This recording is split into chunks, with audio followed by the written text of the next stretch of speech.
See if that's this where you are live. Welcome to my channel, viewers. I am JC Berne. This is my channel, and today I have on a very special guest. The lovely and talented Adrian Gibson is here to answer some of my burning questions. So yes, Hello, I'm a everybody. halfling pun master. So I'm going to give you an I didn't even write it down. I'm going to give you my intro to Adrian. Adrian is a Ad lib. Let's do I, this. yeah, I'm going to ad lib it. I first knew of Adrian through podcasting. Adrian runs the SFFAddicts podcast, which is worth watching. You should probably watch that before you watch this, but don't leave right now. That would be rude. Um, with the also lovely and talented MJ Kuhn, who was on my channel a couple weeks ago. You should go watch that one too. That was a good time. Adrian's a tattoo artist. Adrian's a dad, a resident of Ecuador, and an author of the really enjoyable book Mushroom Blues, which I can't hold up because I don't have physical copies of anything. But look at that beautiful cover. We have a question about the cover coming up, but I want to get to these in order because I have these all in order on my little Google Keep thing. So there we go. Yes. If anyone wants to put any comments in there, I'm not seeing any comments yet, but I will happily introduce any if anyone brings them up. And what else? What I miss, Adrian? What I miss from your bio? Anything important? No, you got it. You got I got it. dad, I got it. which most people miss out on. So Well, it's I it's had because a you're a fellow question. dad. It's on. I'm It's a on you fellow now. dad. Yeah. I've got between 2 and 4, depending on how you count them.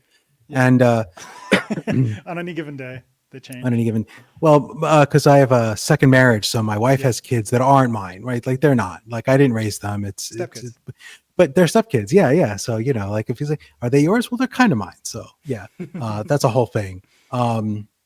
All right, this is fantastic. So first of all, thank you so much for being here. I'm thrilled to have you here. Thrilled to read the book, and I came with some questions. So but as much as I enjoyed the book, and I did, and as much time as I spent on it, I spent a lot more time listening to you interview people on your show. So I Hmm. want to talk a little bit about podcasting Yeah, first, man. because that's like I said, I haven't watched every episode, but I've watched too many of them, which is why I'd be like 2 books ahead if not for your backlog. That's not probably Oh, I'm serious, so but sorry. no, it's fine. it's it's probably not that I watch it instead of writing. It's more that I watch it instead of doom scrolling about politics. There So you go. it's probably better. Probably Yeah, okay. especially with the fraud situation you guys got going on. So Let's not. We're not. We're, we're, let's we're veer, not. steer away, steer away, steer away. Yeah, yeah. I try to restrain my politics. I dipped into it a little bit on Twitter lately, and I'm like, oh God, don't do it, Joe, because now my Twitter feed is like all election That is stuff, and where I'm like, Twitter no, becomes a no, cesspool. and Yeah. and I can't afford it. Like I need to I do it on Facebook and not Twitter, and I'm like I got to keep Twitter clean, and Yeah. I've been bad the last couple of weeks. Anyway, we're Your not gonna. Okay, algorithm is tainted. so tell me a little bit about how your podcast started and your relationship with FanFi Addict, because I've heard you talk about it a little bit, but Hmm. I'm just curious about how that story. Did you? I know you were interested in interviewing authors. I believe you said because you knew you wanted to write. Is Yeah. that So so? it's kind of like I have a history with journalism just as like a career Okay. path. Like I was a music Ah. journalist back in university. So it's like Oh. while I was in university, I was studying English literature, but moonlighting as a music journalist. Um, Sweet. and so I spent a lot of time interviewing musicians and going to concerts and going to music festivals and doing music Nice. coverage and stuff like that. So I became very Okay. familiar with the medium. I became very comfortable with interviewing people, and just kind of having that rapport develop over the course Ah. of a few years. And so Okay. for So you me, came into it ahead of the game. yeah, yeah, yeah. That's great. So That's great. for me, like I've wanted to start a podcast for a really long time. Okay. So you Um, wanted to start a podcast from before you were really start. So the idea to be a podcaster preceded podcasting by interviewing authors. You yeah, it wanted to was do like podcast. I've been wanting to podcast for well over a decade. Ah, But nice, it's been like nice. a lot of back and forth with one of my best friends in Vancouver, Okay. who's super into politics, and I'm really into politics as well. And so we just like we'd always have these amazing conversations. We'd go Not over to his today. apartment. Yeah. We go over to his apartment, and his dad would hang out with us, and we just like polish off a couple bottles of wine, and we would just talk Oh. politics and stuff like that, and current events and whatnot. Mm. His dad would always tell us like, "You guys need to start a podcast." We're gonna come But back to that wine later. We're gonna we talk never about wine okay. more. We Okay. never ended up doing it because Okay. he lived in Vancouver. I ended up moving to Berlin. Then I came to Ecuador, and Right. there wasn't really a culture of virtual uh, podcasting in the sense that we're doing it now. Mm-hmm. It wasn't that strong. It wasn't that Mm-hmm. pervasive until COVID. I think COVID really changed the game in I'll terms buy of that. what people realize in terms of their comfort level with recording things virtually like this. And I'm sure the Obvi- technology it jumped ahead Mhm. because it was forced to. Yeah, You know, everyone got everyone was forced StreamYard. to. I don't know if StreamYard Yeah, existed 10 years ago. I don't think it did. Right. But everyone now it's super everyone easy. everyone was forced to do it for work, Yeah. for Right. school, for all these different kinds of things. And so the Right. familiarity level just really increased, which I think made people Yeah. more comfortable with jumping onto a screen. Right. And it was during COVID that I kind of, my son was on the way, my first son, and I came to this decision to be like, why don't I just try and do things that add to the pile of raising a child? So it's like I got onto Twitter again for the first time since my music journalism days, and then decided like I want to start messing around with blogging and reviewing because I have experience with that. So then I reached out to FFFAddicts. That was the first one I reached out to. I had a list of 10, but that was just the first one on the list.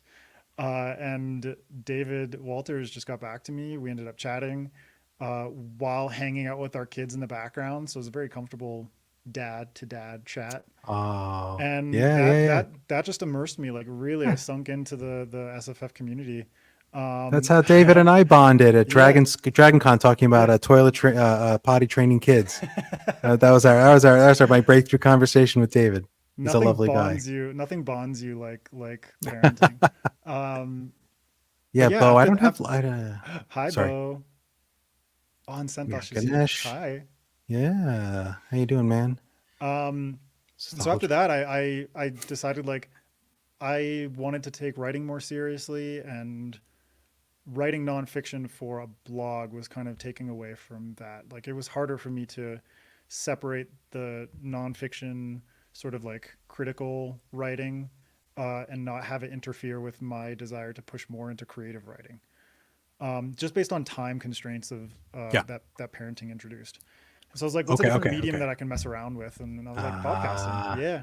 Yeah. And I asked everyone at Yeah. FFFAddicts, and they're all like, hell no. Nobody wanted to do it. So I decided to just Oh. tackle it myself. And Okay. what ended up happening is just through the contacts that I made through FFFAddicts and just asking around for help and stuff like that. Like one of the guys Yeah. that writes for FFFAddicts or used to write for FFFAddicts was designing the website for SPSFC. And so he's like, hey, you want to talk to Hugh Howey and Duncan Swan about self-publishing and Nice. SPSFC? And so that was those were my first Oh. guests. And it just Oh. snowballed from there, And after a year and a half, I ended up getting a bit burnt out because I was doing it all myself, and decided like either I'm going to quit entirely or I'm going to bring in a co-host. And I had MJ on a few months earlier, and I was like, I really liked her personality. I mean, you've She's talked great. to her; she's a great time. Oh yeah. No. So No argument once here. again, No argument just here. like the FFFAddicts thing, like I made a list of people. MJ was just the first. I Just reached the out to her, first. and she was like, yeah, hell yeah. So we ended up calling, got along really well, recorded our first fantastic. episode, and just have gone like that ever since. Oh, so you had the idea to have her as a co-host before? No, but you would talk to her on like a panel, I had her right? on, I had her on 2 episodes. So it's like, Okay. within 1 week, I had her on a bonus episode Right. where we were discussing House of the Dragon season 1. Funny enough, That's what I didn't see. Okay. funny enough with one of the actors from the original Game of Thrones series, Miltos Yorolamu. So he was the one who played Syrio Farrell, and we just managed to get him on to like chat about House of the Dragon. It was so much fun. And then I had her on again very, very shortly after to talk about heists. That's in fabulous, fantasy. right? So That I saw. yeah. I watched that. I didn't watch the House of the Dragon thing because I haven't seen House of the Dragon, so it seems Mhm. silly. But that's all good. So I tried to stir up some crap when I had MJ on but I have to. And it didn't work. She dodged it really well. But so what? Tell me, what's the deal with Fraser Armitage? Like, why didn't he work with you? He's just there doing his own thing. Like, is there some bad blood in here I can invent?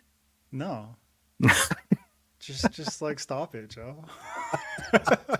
I'm the immersion blender of indie writers. I have to Yeah, stir things up. No, yeah. I'm totally kidding. Obviously, No, Fraser seems great. Fraser's a good friend of mine, but he also has a son, like very young Okay, son. So it's kind of like he was kind of using the interviews as a way to get himself more comfortable speaking with other people, but also just learning about writing from people he respects. right, So I was like, right. yeah, man, just like do the interviews and we'll throw them up on the FanFi channel. So Okay, so you were first, and then he came on after, yep, and he seems to pursue a less rigorous schedule, which is not a criticism yeah, at all of Fraser, but he's he's super not random. pumping out like a couple a week. Like No, no, no. you're really consistent, which again, that's not a criticism. Yeah, Joe, trying to stir up trouble. Trying to stir it up again. Oh, that's Nice, cool. Yeah, nice, man. yeah, it's a neat book.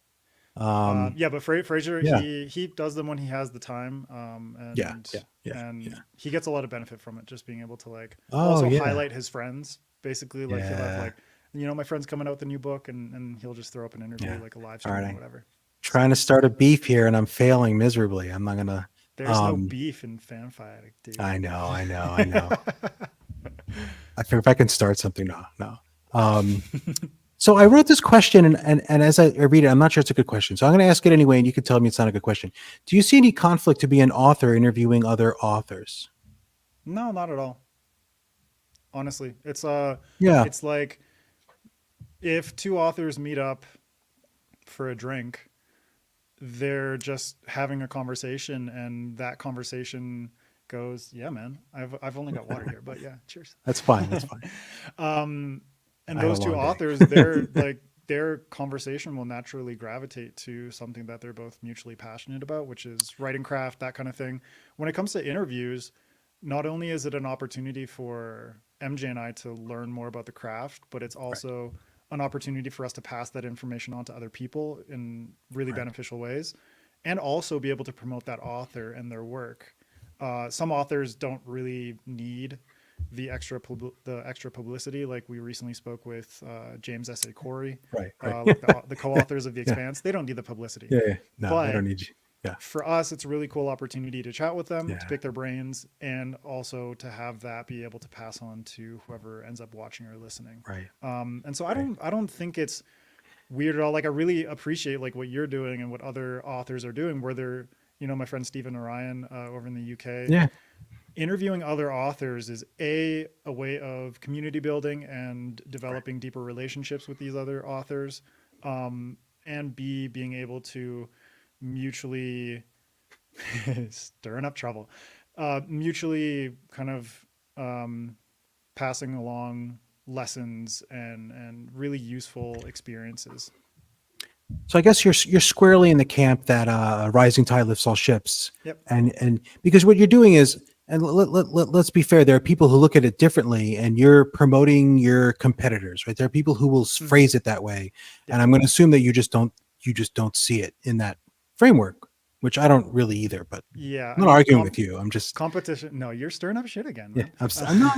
I'm just highlighting that you're the subtext of what you're saying, which is Yep. that you promoting other authors is not hurting you. So Mm-hmm. there's no conflict there because right, what you're doing as a podcaster is not going to take away sales of Mushroom Blues. You're just going Right. to both of you are going to hopefully sell more books or just reach a wider audience. Exactly. Whether or not Yeah. they sell books, I don't know if that's always the only outcome you're looking for, but that's No. part of it.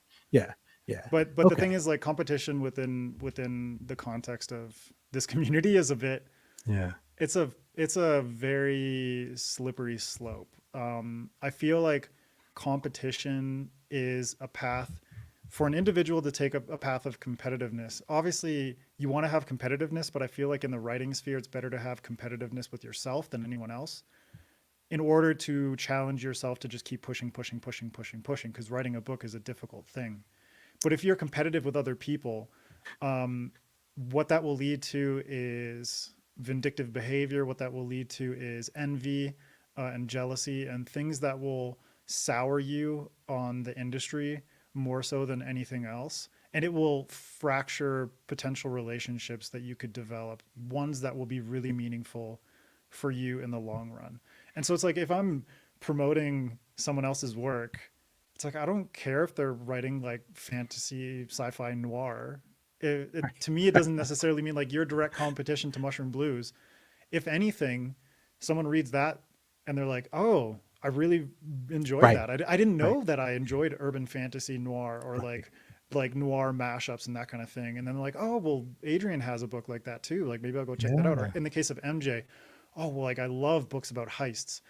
Someone who reads like The Lies of Locke Lamora isn't going to say like, "Oh, pff, like I'm not going to read Among Thieves." They're going to finish Right. all of Scott Lynch's books and Right. be like, "I want more." Yeah. Yeah. Yeah. And then The there's readers, Among Thieves right reader, there. reader. ah, there's some famous author who was like, readers don't just read one book. I Exactly. don't know. I don't know Yeah. who said that. That's not my quote. I think that might have been Sanderson, but I'm not positive. But like, I'm like, yeah, that's a good way to put it, right? They Yeah. don't just read one book. Well, some people do, but most don't, Yeah. right? And if they enjoy Yeah. a genre more so than an individual author, like there could be a Yeah. ton of people out there who it's like I primarily read Sanderson because he writes so fucking Yeah. much. But Yeah. for the most part, Yeah. people are like, I It's true. enjoy a Sanderson is a genre. genre. Yeah. Yeah. Yeah. So I enjoy a genre and therefore I'm not going to restrict myself to just a single author. I'm going to dabble Right. within the genre and find the Right. authors that I like across the Right. board.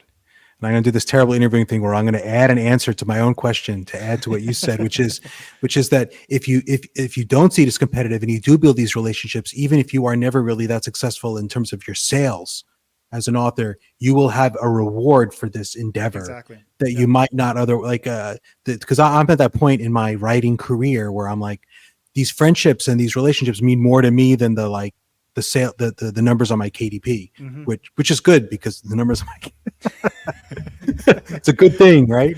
But Yeah. that Oh, to me, dude, it's a that dark, that's it's what a makes it dark worth it. hole.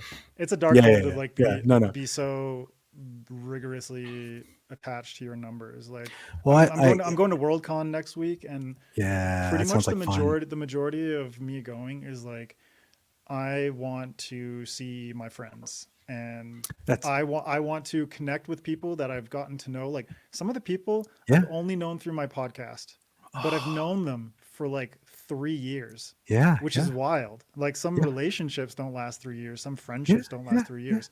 So I'm like, I'm gonna see you in person, and this is freaking crazy. I'm so Uh, excited. uh, I wasn't sure I could go, but I'm doing Dragon Con for the same reason. Like I don't think I'm going to make a single contact that's going to like sell a book, but I'm going to hang out with like Ronnie and like Yeah, whoever else. There's a Mahir hopefully, and but Dirk and here's not everyone. a lot of people aren't going. Unfortunately, here and Dirk are going to Worldcon instead, but I Oh couldn't damn it, swing that. dude! They're I know, Dragon Con warriors. They but go like every year. Andy Peliquin's going to be there. I want to Nice, hang out with nice. Andy because I Andy's never really amazing. interacted with him. He's yeah. He's intimidatingly tall, but I love him. I hate I really hate that. I'm a very short man, but that's okay. Oh, I had a long conversation with Ryan Kyle last year at Dragon Yeah. Con, and we were talking about all kinds of stuff. And it's like that's an intimidatingly tall man. Oh, He's he's a taller. big He's dude. he's much taller than Ryan. Yeah. Yeah. That's really Yeah. big because He's Ryan's like real okay. he's like a good like 3 inches taller than me. Wow, that is Yeah. intimidatingly tall. Yeah. I'll wear my platform shoes when I go to Dragon Con or something. Um, My sparkly platform sneaks. ones light up on the bottom, Yeah. or the like the Prince roller skates. Um, um, uh, yeah, I'm terrible at doing this thing with the questions. Okay. So a little bit of a thing. So I was talking to a lot of people who are into tattoos, and one thing they said is that if you're a serious like tattoo enthusiast, you've got to have them on your face and neck. And if you don't, there's something fishy going on. So That's Adrian, bullshit. where are your face and neck tattoos? That's total I made that bullshit, up. man. No That's one total said that. bullshit. No. I think there is like there is a cohort of people within tattooing. They're all the same height once you crack them in the Crack nuts. them the nuts. Yeah. Yeah. Very nice, Yeah.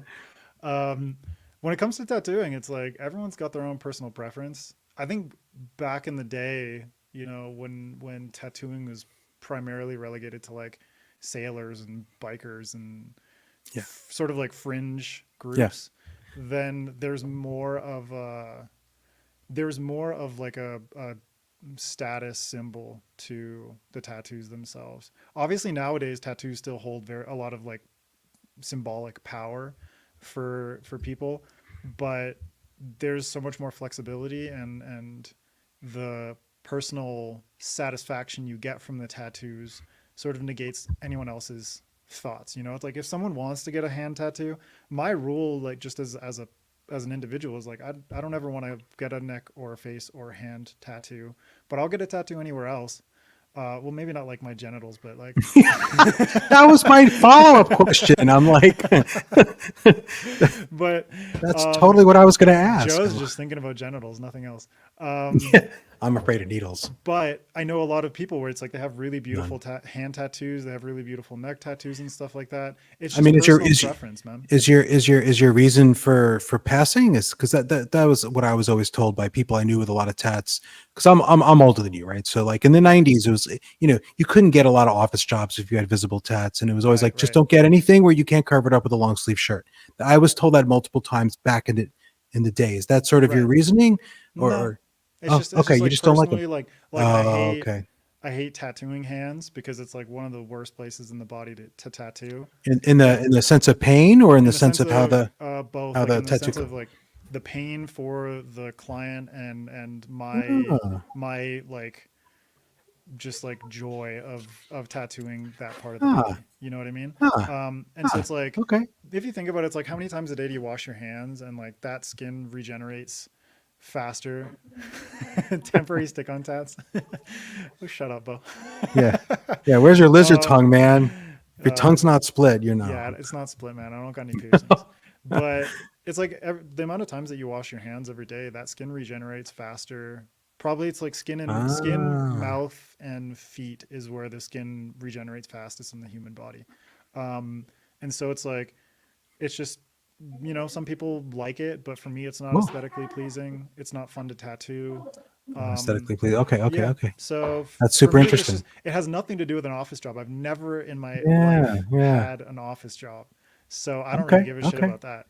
Okay. But it's just a personal preference in terms of like what I find aesthetically pleasing That's for that's myself that's and what I enjoy aesthetics. tattooing.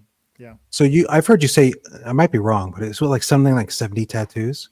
I've got Or last time I counted it was like 64, 65. okay, I was really close. Okay. You were Okay. close. Yeah, All yeah, right. All right. All right. So you plan on getting more? I mean, I guess at some yeah, point yeah, you run out of skin. yeah. Okay. Cool. I haven't gotten a Like, tattoo in a while, just because of like my youngest son being born and everything like that. yeah. No, I don't Yeah. have any tattoo regrets. I had a feeling you were going to say that. If I had to guess. If I had to It's because guess. I practiced on myself. Like majority of these tattoos and like all over my legs Okay. are practice Okay. tattoos that I did. So even Wow. if they're like kind of half-assed and not that Wow. great, they still hold a lot of significance for me. Yeah. That's great. That's really cool. I could not do that. I'm terrified of needles. So I would pass out about like the second dot. I'd be unconscious on the floor. I actually once asked a tattoo guy if they would like, look, I'm going to pass out. Can you just finish the tattoo while I'm unconscious? And they weren't comfortable with No. that. I don't know why, but no, weren't comfortable with that. I So wonder why, huh? didn't work out. Didn't work out. So I was watching you talk about. I'll ask a question now about some of the live tattooing party.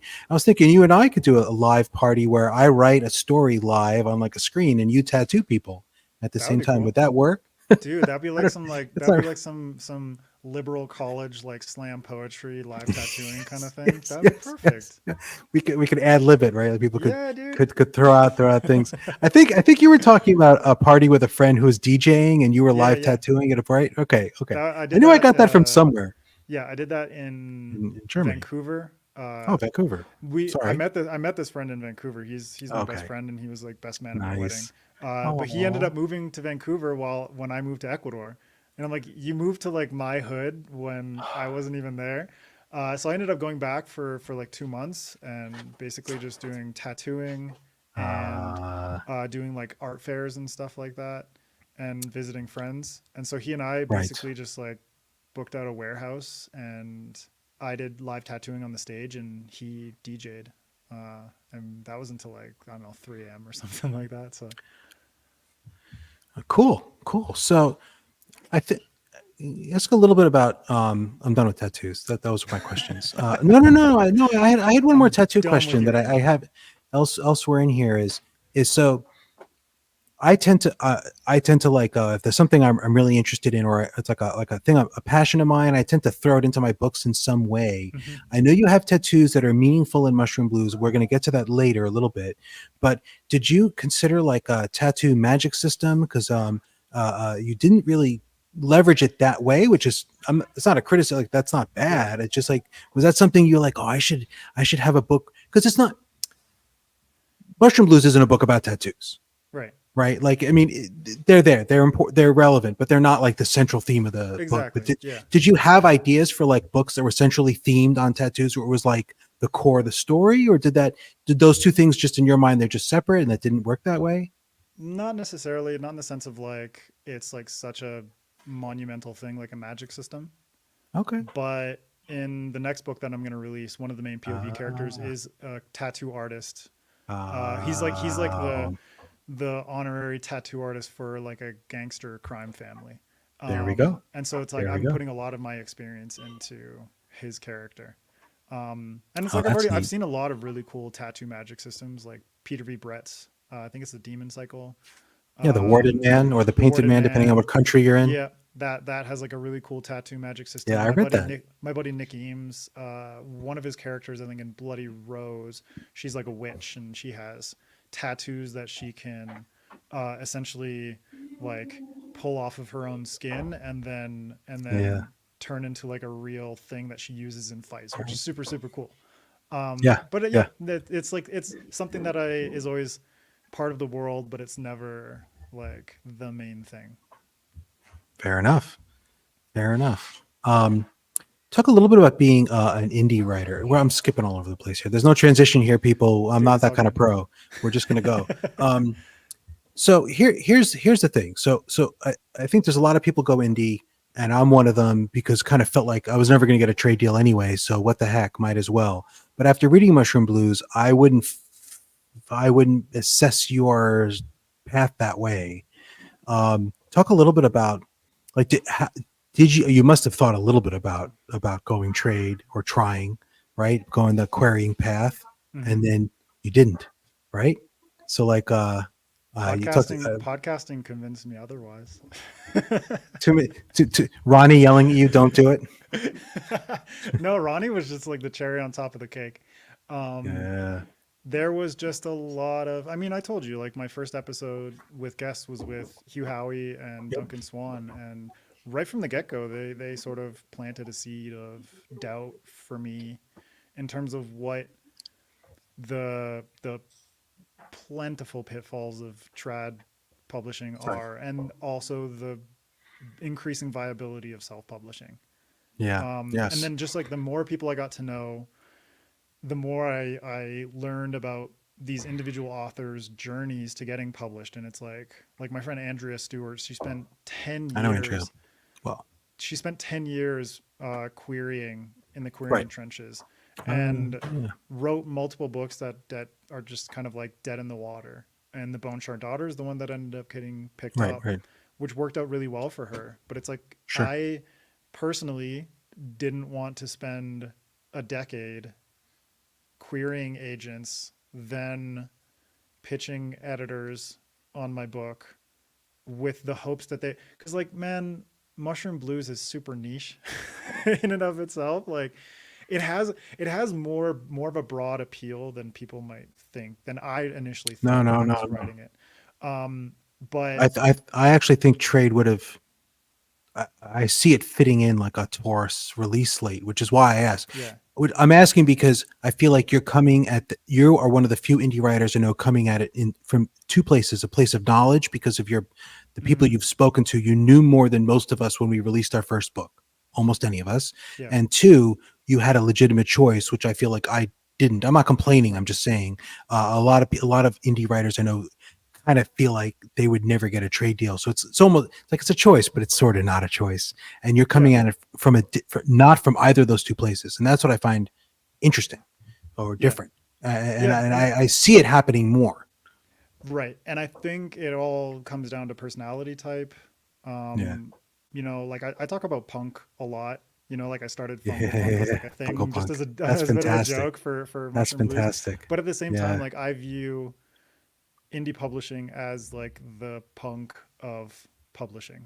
Like indie publishing is the closest that writing and publishing can ever get to like the punk ethos, the punk aesthetic, in the Are you sense that wide? what's up? Are you wide? Are you No, wide? no, no, no. Okay, okay, I'm okay, I'm strictly like when it comes to physical, just through KDP and then yeah, Ingram, and then ebook is Amazon exclusive. okay, And that's something like I also want to play around with in the future is like yeah, yeah, distribution and availability and all that kind of stuff. yeah, But yeah. Really, I really think be punk. You got to go wide. that's true. I'm That's not I'm not full punk. not full punk. No, Three quarters punk. That's good. three quarters punk. Three That's quarters good. punk. 75. Yeah. Um, but I think indie publishing it works much better for people who have a mindset that is much more geared towards entrepreneurship, towards experimenting.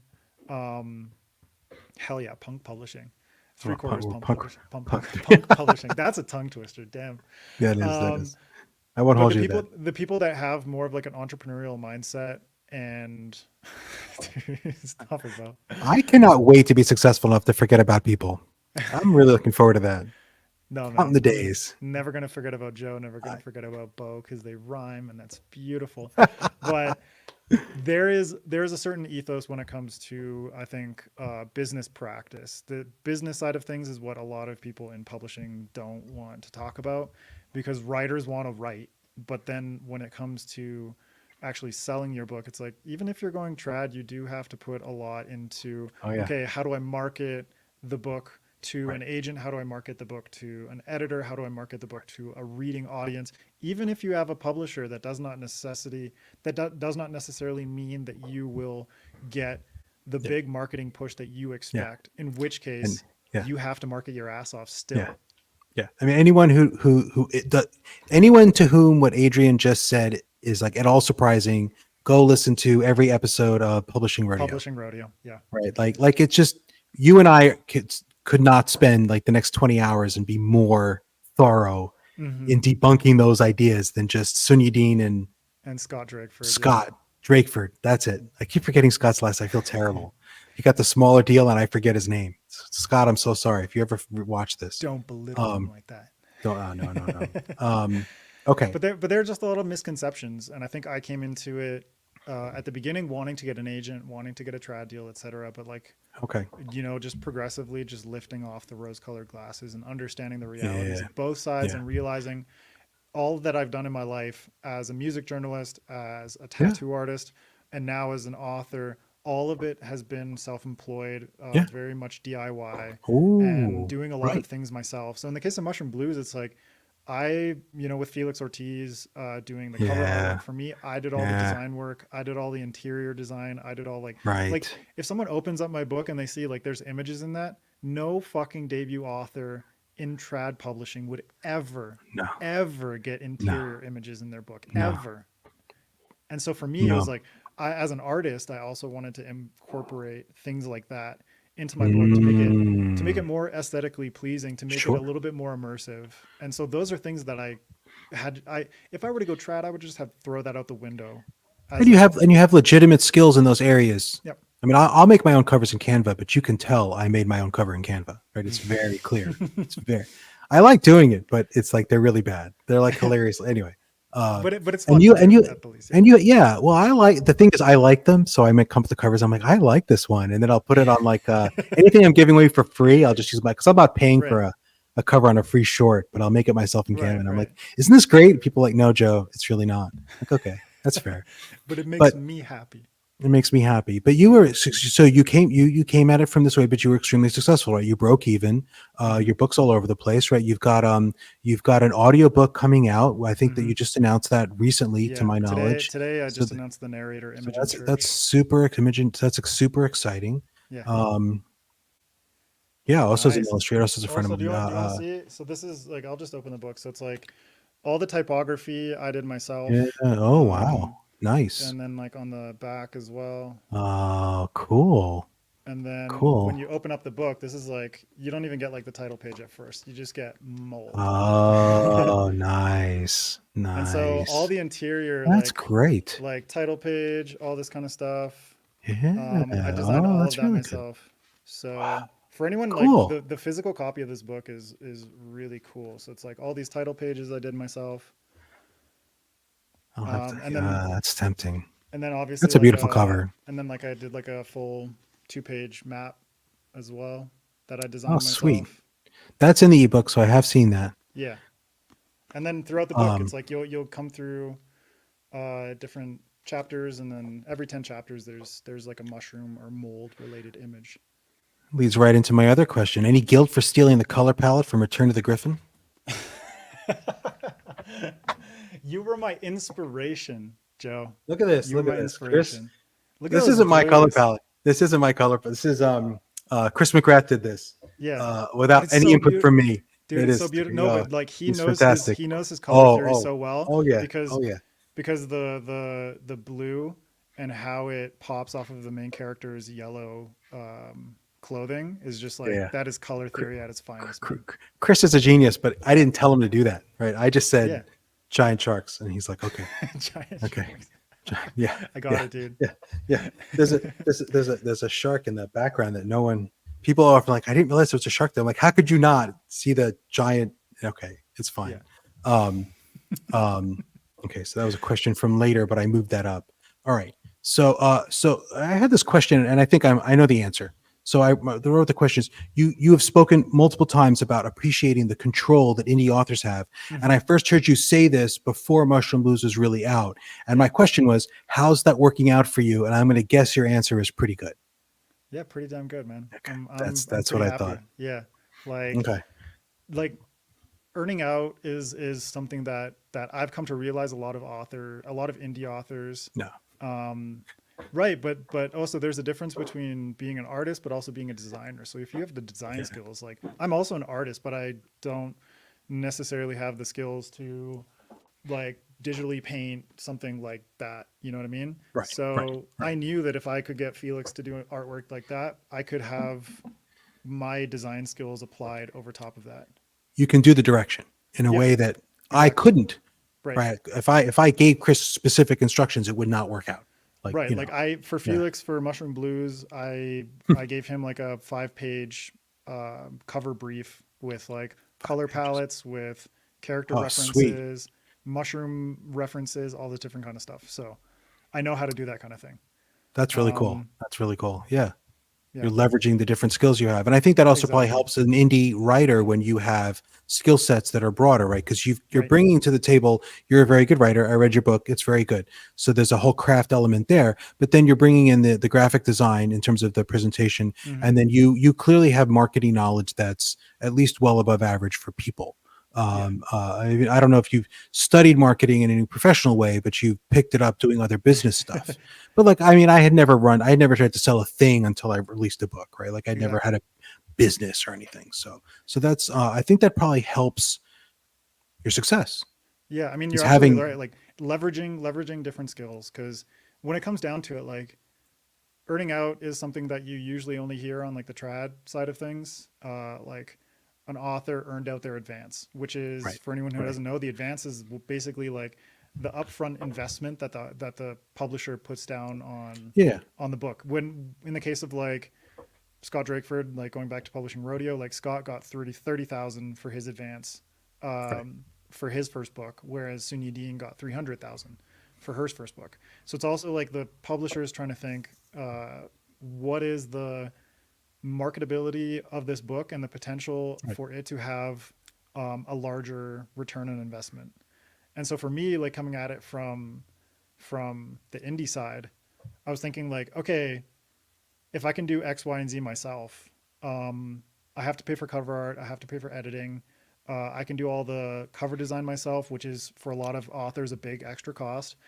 Yep. I can do the interior design and formatting, which for a lot of authors is Right. another big cost added on top. Not like massive or anything like that, but like, you know, it could be anywhere from like $300 to like $1,000 depending on who you use, but also how big your Yeah. book is, different kinds of things like Yeah. that. But it also simple interior formatting is cheaper than that. But the quality that you have in Mushroom Right. Blues, that's for me to get that done, I'd be hundreds of dollars at Yeah, least. yeah. Right. Like To people get that can done. use Yeah. Vellum, they can use Atticus Atticus. and do I'm it an in different Atticus styles. guy. And you Yeah. get a So perfectly readable book. Like it's right, fine. But right. no one's going to be like, oh, check this out when they open one Right. of my books. That'll never happen, right? But with yours, they do, and that's For me, like that's added marketing. yeah, my goal was to basically make this look as much like a trad pub book as I Yeah. possibly could. Better. No, I don't think so. Better I think even. that's a Yeah. lie, right? Because trad books don't have that. Trad pub books Right. don't have what you've got. So you're Right. trying to beat them, which I respect. I mean, that's totally my same mentality. Well, we Hmm. succeed or not, that's the mentality. Exactly. And for me to be able to utilize all those different skills to basically like cut down on a lot of costs that Yeah, a yeah. lot of authors would have to deal with in the upfront investment of indie publishing. You know, like for me, like my final Yeah, investment ended yeah, up yeah. being like $2,500. But that also like I also got a soundtrack made with two of my friends in Sweden. So that was like an extra cost that I Right. was like, this is very like this is me just like embellishing, you know, like I don't need to do this, but I really wanted to. So like base cost like 2,500, and what I was able to do is like, okay, like my upfront investment was much lower, and so it took a lot less time for me to earn out my book. Like I sold 600 copies within like the first 2 months and basically earned out all of my investment. 100% agree, Daniel. And so for me, it's like everything I've earned since then. Huh. Like the book is almost at like 900 sales, and so I've been able Sweet. to use all of that money to basically reinvest into funding the audiobook on my own. That's really cool. Yeah. That's really cool. And do you feel in a way it's more yours Yeah. because it's not just the text that's So yours, so right? much, man. It's like Yeah. because the cover and the format. I mean, again, I did my own formatting, but like it wasn't meaningful, right? It was just like, can you read this text? Hmm. I didn't put any like there was no creativity in my formatting, right? But Right. you plan the pages, you plan the inside, you plan the cover in a way that most of us don't. I'm speaking from personal experience. Do you? I don't know. I almost feel like saying that you're the author isn't sufficient, or maybe that you have an ex and like this. I don't know what the word would be, right? But there's I'm just thinking of this as we speak, right? But Right. it's yours in a different added way. Exactly. Yeah. That's really I cool. feel a lot of attachment to it, and it's been really cool to see the way that people are reacting to something like the interior design and all that kind of stuff. Such That that would like never happen with yeah, trade. but like I have a Yeah. friend who's got a Kickstarter coming up soon, and he Mhm. hired me to do all the interior formatting for his his novel and his novella. And it's just like cool. Like I just designed this out of like pure passion and love and learning a new skill because I never used Right. Adobe InDesign beforehand. So I learned it doing this book. Okay. And now it's like cool. Now I get hired to do jobs outside of that so I can earn supplemental income within the world of Okay. books. So you're seeing. So I know you've done some marketing for other people. You've done some graphic design for other people. You see that as supplemental income. You don't see that Yeah. as your future, No, I mean like or that's in terms of everything I do, like my wife has a really good job working for a family business. I'm a stay-at-home dad, and so everything that I do when it comes to writing, everything that I do for, you know, side jobs, the money that I earn from podcasting, all that stuff is basically like podcasting basically feeds into writing. Like I'm able to pay for certain things uh, when it comes to my books through right. the money that Right. MJ and I earn through SFFAddicts Patreon and other things. So it all kind of feeds together. But in the grand scheme of things, like all that money is going to uh, a bank account in Canada, and that's basically just going to be like my kids' college fund. You know, Oh, that's sweet. Yeah, that's great. That's great. They can send them to college in Canada. It doesn't cost much. it's a lot more. It's a lot cheaper than the states. Oh, I know. I know. I know. My dad almost moved to Canada when I was really little, and I still regret deeply that he never did. But Did that's you another tell him long that? story. No, he yeah. Yeah, I think I did, or I don't think I knew until he died. I think my mom told me this story after he passed. Oh, That he because it was when I was really little, but he had a right. job offer in Canada. And I was like, well, you could have been Canadian. I'm like, well, why the f wasn't I Canadian then? Like, You could not have that been a I'm fellow against, Canadian with me. not Yeah. that I'm against the states. I mean, I feel attached to New York, but Right. um, so what? I'm all over the place. I'm going to skip around a little It's bit all here good, again. dude. So what did you what kind of stuff did you read when you were younger? Were you an SFF person as a young a Canadian person, middle schooler, I guess. I don't know. No, I started reading back in elementary school, man. Like, okay. Um, yeah, because my grandma, she was British, and she just really, I don't know, she came from like the World War II generation, where it's like, Uh, just like do this shit, or else. So she kind of really instilled uh sort of like etiquette yeah, and reading and your grandmother. like Okay, writing skills and all these different things. Like neat. she was very much pushing my brothers and I to improve when it came to language, when it came to um, uh, like reading comprehension and things like that. So from basically as long as I can remember, like back to grade one, like early elementary school days, I would always be grabbing books from the library. We would have these scholastic book order, like book fairs at school, where you just be like, here's like a brochure of all the shit that you're going to ask your parents to buy for you. And so my parents would obviously limit me in terms of what I could get, but I got really into like Captain Underpants, which is like got me into comics. Like Captain Underpants got me into comics and sci-fi in a really cool way. Oh, Um, okay. because it is very sci-fi. It's super goofy, but Yeah. it really captured my senses in the sense of storytelling, science fiction, but also illustration and like my artistic side. So it unified those things Yeah, in a yeah. really beautiful way. That's cool. And after that, it was like reading The Hobbit, reading the Chronicles of Narnia. I was obsessed with the Chronicles of Narnia when I was growing up. Oh. Lord of the Rings, Lemony Snicket, series of unfortunate Did you events. read Narnia and see it for the allegory it was, or did you read it at an age where you No, I didn't? was too young. I was too young to realize the Christian allegories.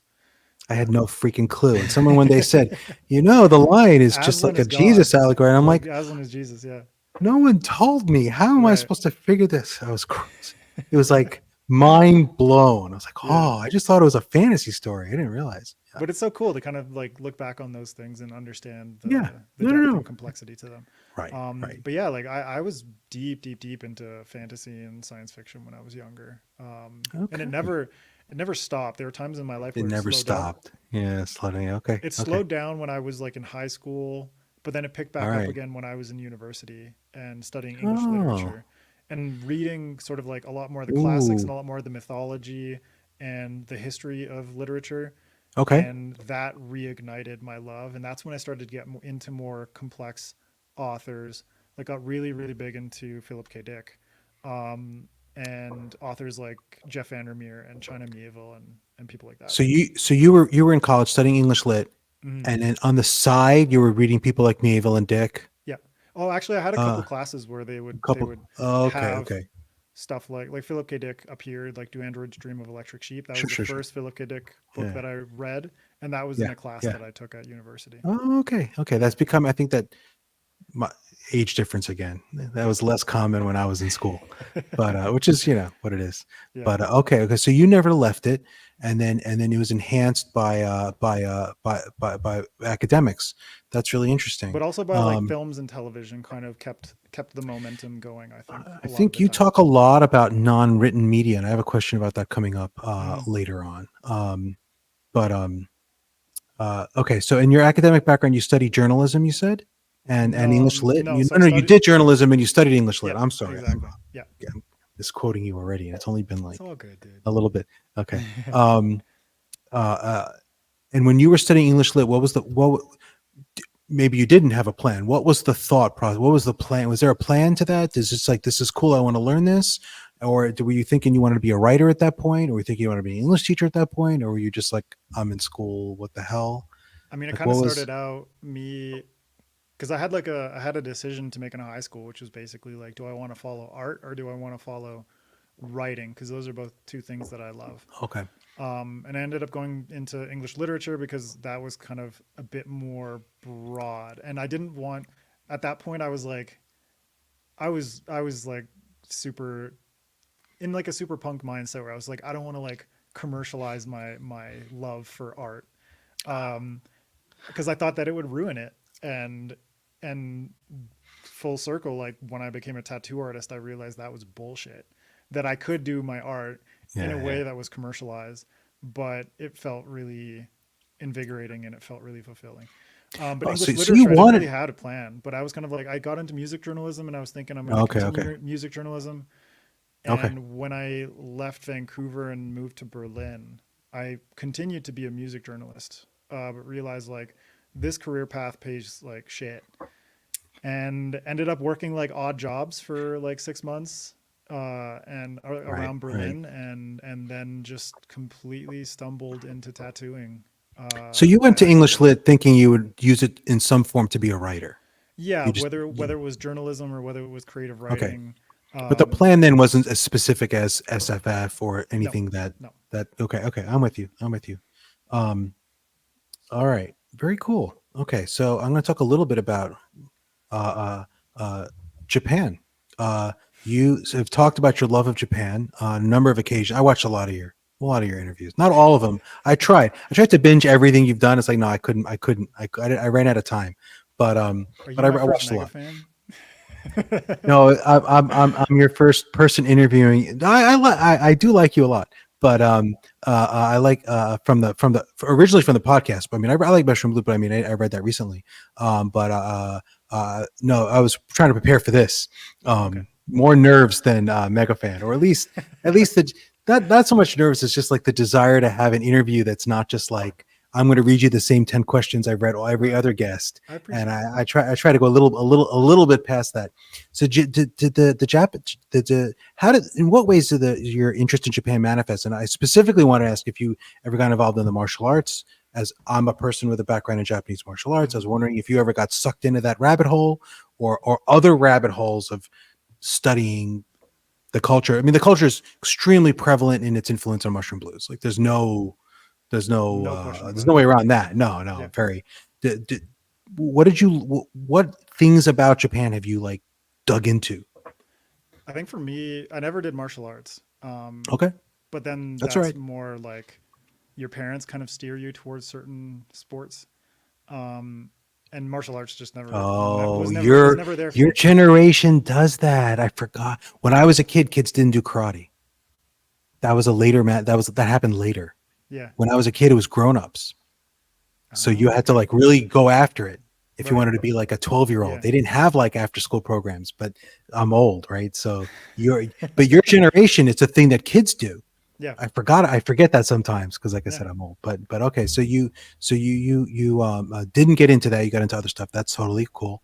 But Um, in terms of Japan, for me, there was like a gateway through anime. There was a gateway uh, through manga. There was a gateway through just like the culture of Japan really fascinated me from a young age. I like need to get you it from want to my rattle? parent. I need to get it from my parents, but I have Oh, this like little booklet that I made in I think it was like kindergarten or grade one. But it oh was yeah. basically like the assignment was pick a country that fascinates you and describe things that you like about it. And Ah, from like imagine how young I am. I'm like 5, yeah, and I'm basically yeah. like I like samurai and I like sushi and I like like the temples and stuff like that. So it was way beyond just like I like Dragon Ball Yeah, Z, which I adore Dragon Ball Z, but like yeah. I was super into anime and shows like Okay. Pokemon and video games like Pokemon. Pokemon, Okay. Nintendo games, sort of like the diffusion of Japanese culture through video games like Final Sure. Fantasy and all that kind of Yeah, stuff. absolutely. But then I'm like, where the fuck did I get this? That I'm like writing this little booklet, this brochure, and I'm like samurai and sushi and all these different kinds of things. I'm like, that's so young to have that impression of another country. And I think sometimes a foreign culture will impress us, will like resonate with us on an aesthetic level that's really hard to explain, yeah, right? and And but it just it aesthetic does. resonance never went away. It just continued to deepen over time. It was like, Yeah. oh my god, Christian that boarding that school, they're going to make sure. oh yeah, but that resonance just became more and more powerful. Let Oh, me I'm hear it. here. That resonance became more and more powerful as I got older, where my Uh, appreciation just continued to expand. And I got really Yeah. into the Studio Ghibli movies. Okay. Those particular movies, I think, do an amazing job of conveying the nuances of Yeah. Japanese culture. Yeah. And then reading Japanese literature, like I was reading like Japanese books in translation and reading about like the history of samurai, reading about the history of different periods in Japan.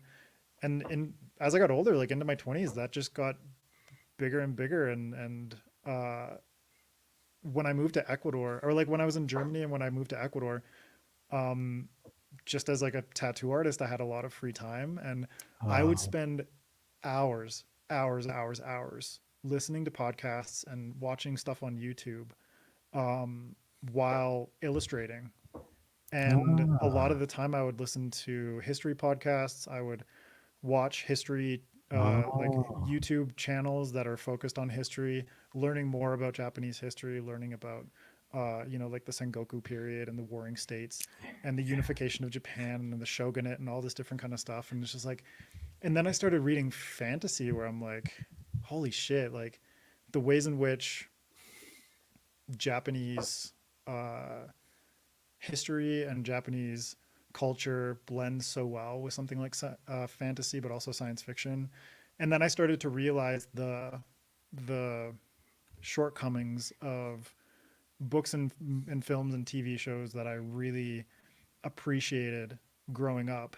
Um, Dude, Mahir, I'm gonna see you next week, man. I'm gonna see you in Glasgow, and we're gonna nerd the fuck out. I cannot wait. I started to understand like genres that I really love, like cyberpunk, for instance. I adore in so many ways, but there is a very shallow Japanification that sort of like permeates through a lot of cyberpunk, and not just Japan, sort of like East Asian aesthetics and things like that.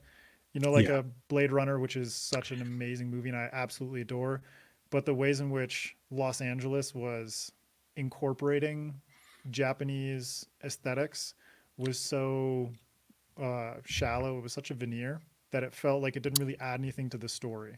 You know what I mean? It's um, it's a type of futurism.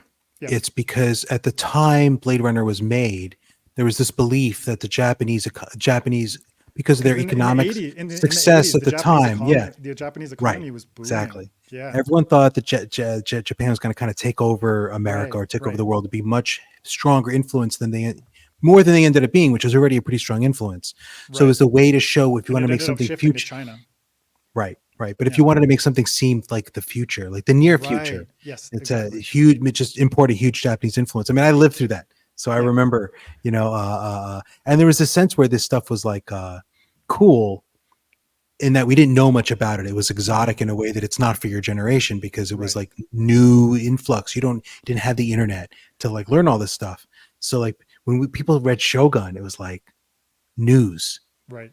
as opposed to now where it's like, yeah, there's nothing in there that people don't already know. Which doesn't mean Shogun's a bad book. It just doesn't have the But same also like now it's position like in the culture. right, but also like the show Shogun, like the Yeah, adaptation of James Clavell's book, yeah, yeah, was also big in that it like kind of deepened the pop culture yeah, yeah. sort of permeation of this.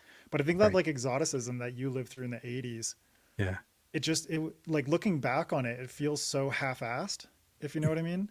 Like when it comes to world building, I love world building as just like a part of the writing right. experience, and the ways in which those aspects of past genres, like, or past works, like especially within cyberpunk, especially within near future sci-fi, it just Yeah, feels like it's world building that doesn't add to the complexity and the depth of the story itself. It's like, a lot of it feels like set dressing, and it doesn't yeah, bother me that yeah, much, yeah, yeah, but yeah, as a yeah. writer, I'm like, come on, man. Like I want to Dude, do more. it's the dude. This is cool, Yeah. right? Like, oh, wouldn't it be cool if this chick had a katana? Yeah, Right. And exactly. sometimes you Exactly. see this in a book and you're like, that was the entire thought process why she has a katana. Right. Right. And then Because it's like it was, and then it's yeah. like okay, and then you get something And like that's it. Kill And Bill, that's it. you know?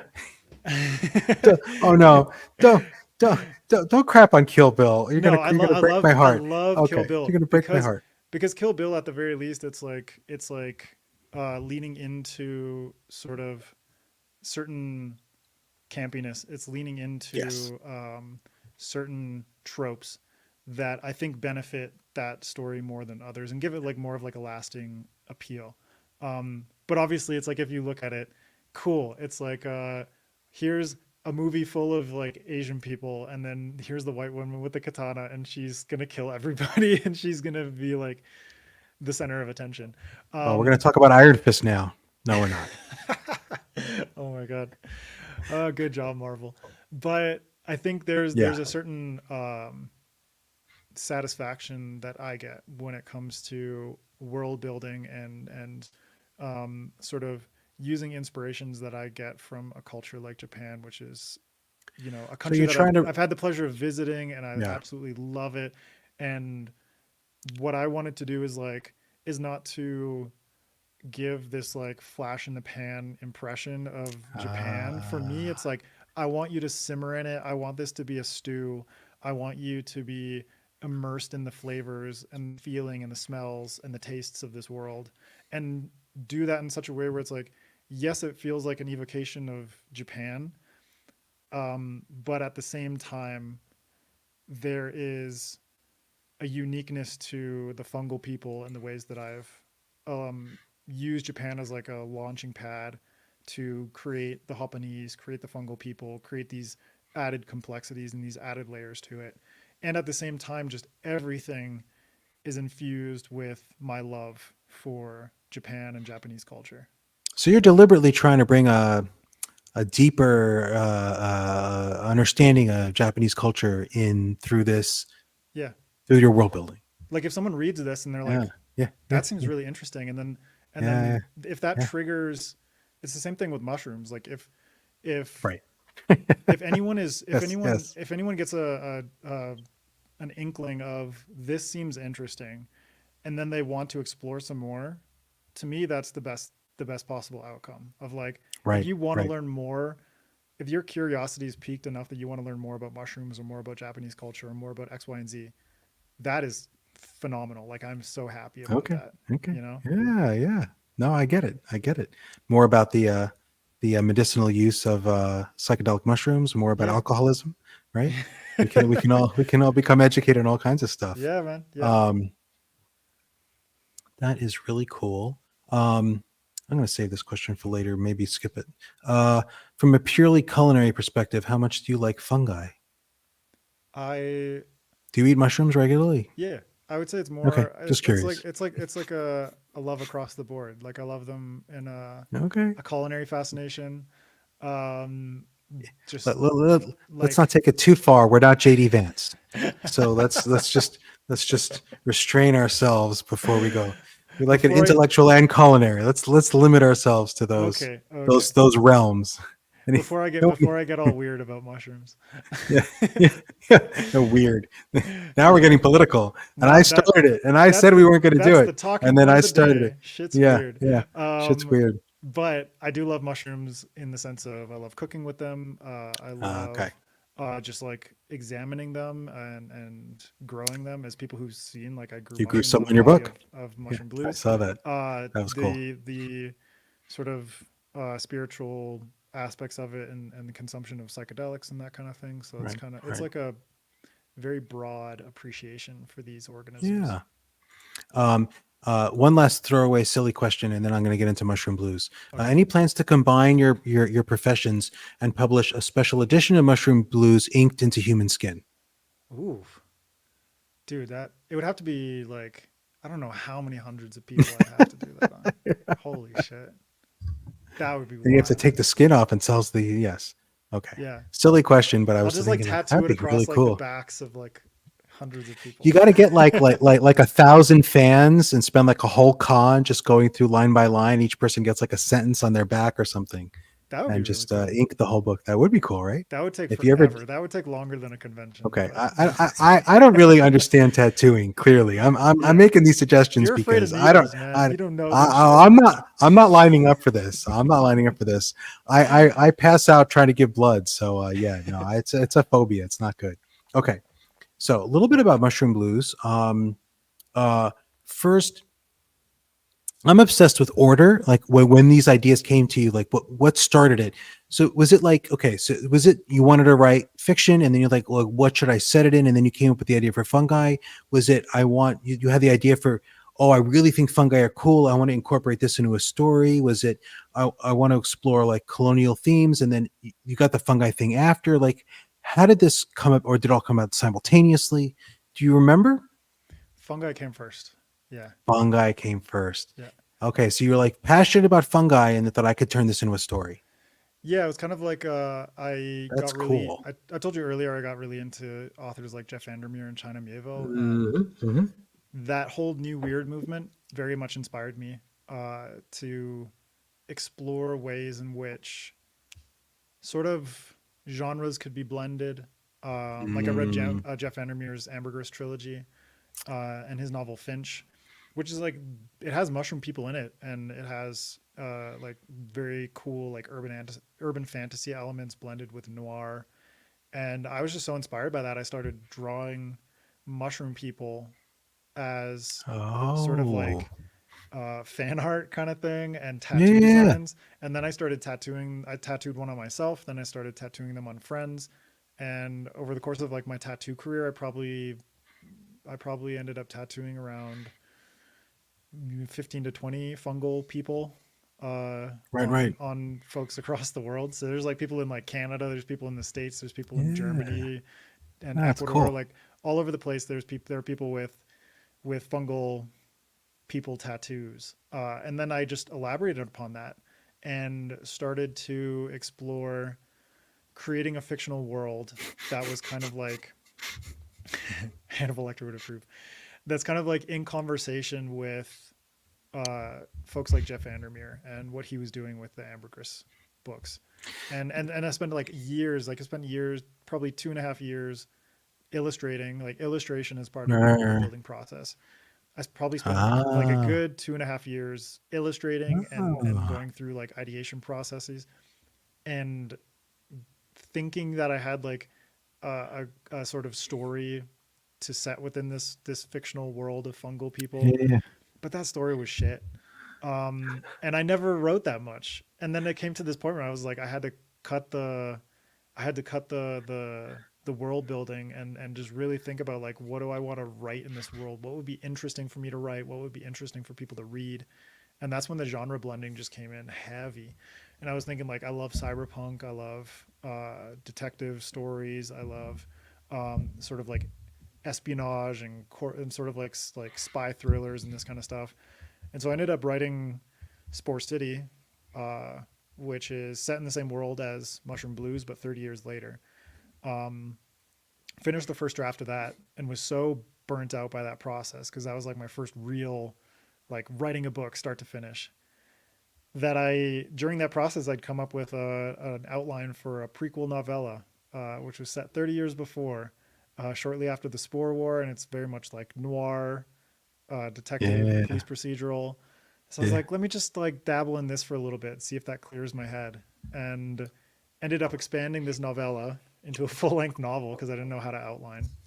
you know, as you learn when you go through this stuff. you, And you didn't know MJ yet, right? That's the no, problem. no, no, no. He would have. She opened my eyes to the magic of outlining. Magic of But Excel. but what ended up happening is like I expanded that like 14 chapter novella into 40 plus Okay. chapters Yeah. and wrote Mushroom Blues. I started it. This was January of last year. And so I started, I cleaned up the outline, started writing, All right. in February.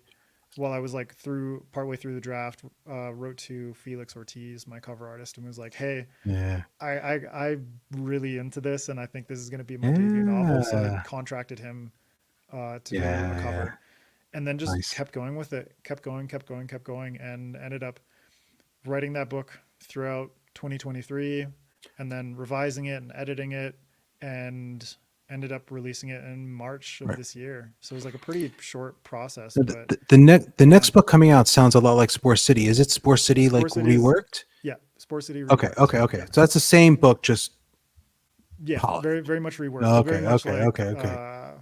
you know, sort of like spy thriller. There are three POVs For anyone who loves All Koji right. from Mushroom Blues, he's a POV Yeah. character in my Yeah. next book. Yeah. You've But said that. he's just That's older.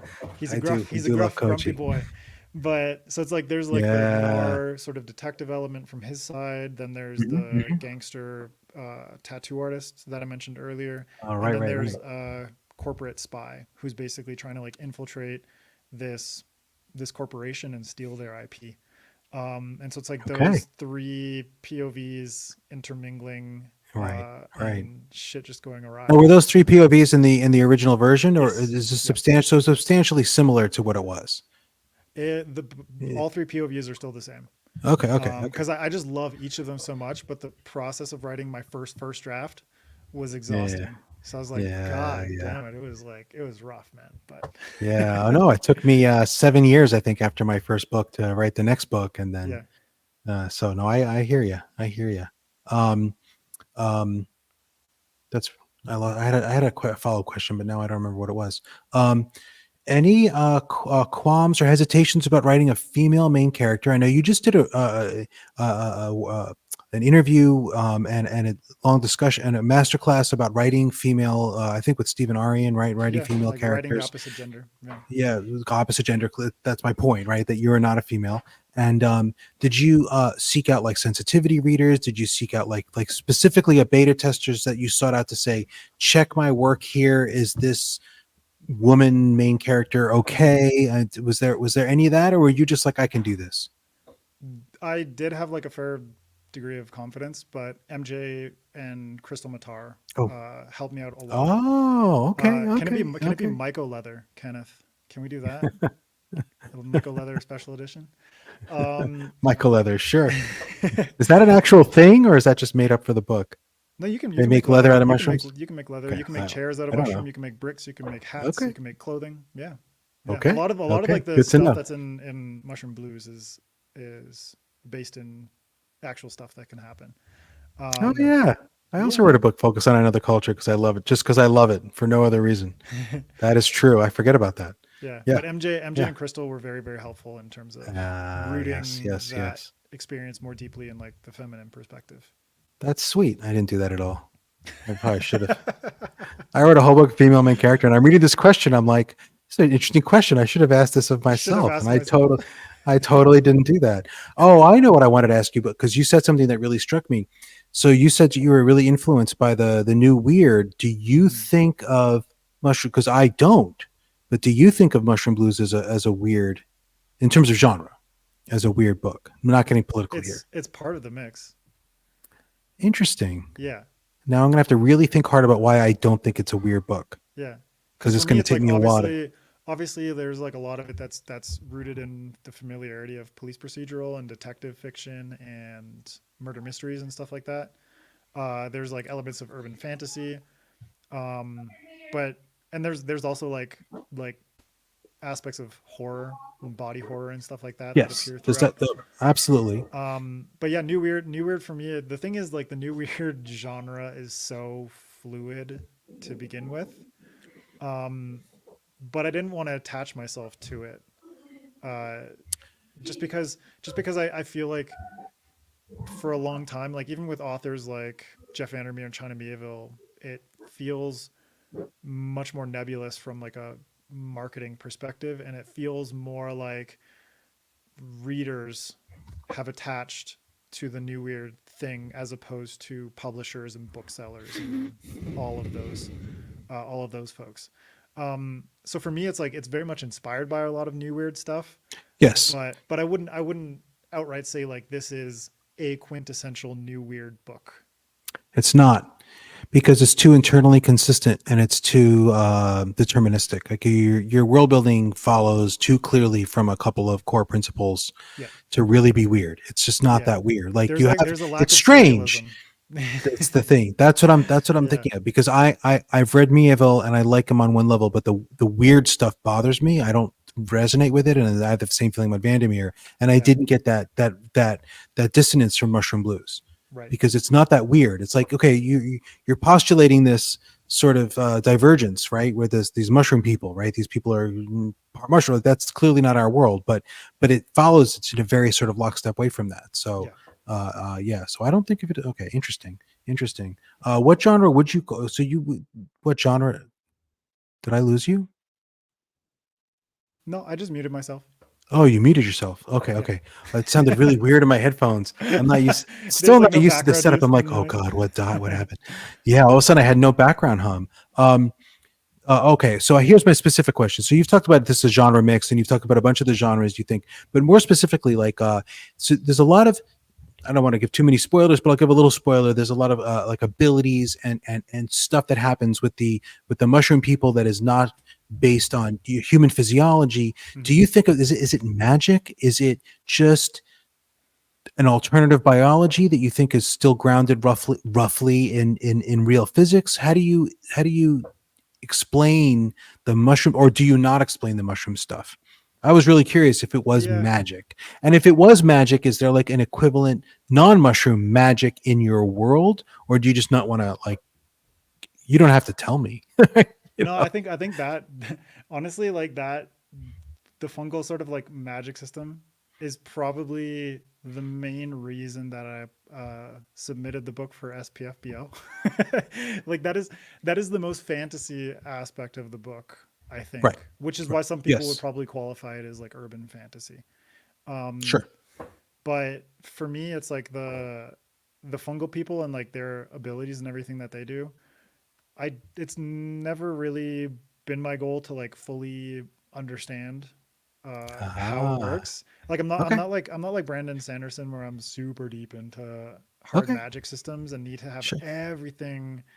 There, like you said, there are core principles to the world, but there are also core Yeah. principles to the fungal people and their biology. But Right. I'm not necessarily going to go into like an insane amount of depth about why the fungal net functions the way it does, you know? So you're not committing to a magical world, and you're not Not dismissing the idea, yeah, but you're not committing to it. yeah, Okay. yeah. Okay. Like I kind of want it Okay. to feel more natural. I don't want it to feel It overly did not. forced It or did overly not explained. feel. Yeah, okay. Okay. Because I definitely was reading this and I'm like, is this supposed to be a biology thing or not? And I wasn't sure, and that was fine. It didn't bother me, but I was wondering, which is why it's a burning question, which is why I'm Yeah. asking. But I am Okay. going to explore the fungal net and sort of like their Yeah. abilities Yeah. over the course of every book, really. Like every book ties into that in some way or Well, if you're another. getting into a more cyberpunk way, is there going to be? There's going to. I assume the fungal net was a big part of your cyberpunk That's how ethos. Is that's how the fungal net started. It was basically right. like starting from influences from within cyberpunk in terms of what would become the internet, like what we know today as this sort of globe spanning communications network. And so Right. for me, I thought like that this form of like brain to brain communication that exists within a lot of cyberpunk. I was like, what if that Yeah. existed on like a biological level with these fungal Right. people? Right. And how cool would that Okay. be that they have this Yeah. ability to communicate with each other in that particular way? Yeah. And how would that affect their forms of communication, uh, their ways of interacting with each other, both physically and non-physically? And Yeah. from the perspective of someone like Henrietta, where she comes from a different country and a different culture, that she starts to understand certain peculiarities of how this works and how that actually ends up helping her investigation in ways that What? she would never Yeah. have been able to achieve. But that's the standard, right? The standard, the stranger who needs to learn all this stuff from the Yeah, outside so that the reader can, because if it all been told from Cody's perspective, we never would have like heard an explanation for anything because exactly. he knows this all, right? Yeah, That's a good one. it's kind of Yeah. like Right. the necessity of having a stranger in a strange land. Yeah. Yeah. In order for the reader to, and it works for a first book too. Whereas like Yeah. Spore Yeah. City, there's a lot of stuff that just you're just like thrown into it Right. because of the ways in which those POVs are already established Right. within Right. their worlds. They all know this stuff. Yep. Yeah. Yeah. Yeah. Yeah. That's, oh, I see what you're saying. Yeah. So your prequel novella ended up being a good introductory Yeah. novel series. It's going to be a trilogy, right? Quartet. The quartet. Oh, Yeah. okay. Okay. Okay. Sweet. Sweet. Looking forward to So I've that. already got like All the right. names for each of the books. I've kind of got like a Yeah. general arc for the series, Oh, and nice. I just like I've got like rough outlines for the investigations that take place in each book. Yeah. So Ah, yeah. it's like You're rocking along. four separate investigations that Right. are Right. tied together with like an overarching narrative. Same female detective main character and this whole thing. Yeah, so Henrietta is going to be the lead for each of them, but I'm Ah, going to start nice. introducing Koji as a POV character as well. Sure. Oh, Yeah, okay. because I Okay. just love Well, him. He's my boy, and people like yeah, readers seem to love him too. So yeah. It's hard not to. Um, all right. Very good. So now we have the question that everyone's been waiting for. So I noticed this in the book, right? You got two things going on that are sort of atypical culturally to our culture as writers as the West, which is um, in the book you've got you talk a lot about the psychoactive, the positive effects of psychedelics, the and you've talked about it also in many other places, but it's mhm. also in the book. Um, so there's this, which is, there was a time when that was less common, right, to sort of say, oh, might be good for us. And there's tons of research to support that right now. But It's and actually quite and in recent though. y- Like this yeah, phenomenon of the research villainizing is. the Oh, research, yes, but oh, like villainizing. the No, villainizing no, I don't of mean 100 years ago. I mean like 30 years ago okay, okay, that it was yeah, villainized. I mean like yeah, in when I was growing up. I don't mean like okay, 100 and 200 years ago. No, you're absolutely right. Right, there's a yeah. little strong tradition of using psychedelics and it being regarded positively in lots of cultures. Here comes the And stoner question, says Joe. and and and and in the book, I noticed. Henrietta's an alcoholic, so she has a bad relationship with alcohol. Alcohol is nothing but destructive for her. And in the culture, the people selling booze are not the heroes, right? The people selling booze are undermining the society that they're in, and they're the villains. And I just wanted you to expound on. Then this is a flip. Like, I mean, I think a lot of writers we know are very pro alcohol Yeah, consumption, right? It's very common in the writing community to be like, oh, how much booze do you drink when you edit? It's as opposed to do you drink, So is I that why? wonder if you could. Is that where you perked up when I mentioned wine earlier? Yes, you mentioned wine. So I know Perfect. I know you have partaken in wine because you mentioned it Yeah, earlier. yeah. So talk a little bit about the maybe about psychedelics or about the relationship between do you is this your do you feel like alcohol is like a bad thing and a negative thing, and this is that coming through in the book, or is it because Henrietta's an alcoholic, or where's what's the through line, what's the behind this? Yeah, there's a lot to unpack here, but my Yeah, relationship yeah. with alcohol has developed a lot over the course of my lifetime. Just being like a suburban kid in a small Hmm. town in Canada, like I was definitely introduced to alcohol way younger than I should have been. Oh yeah. Um, but there was never any guidance in terms of how to healthily consume alcohol.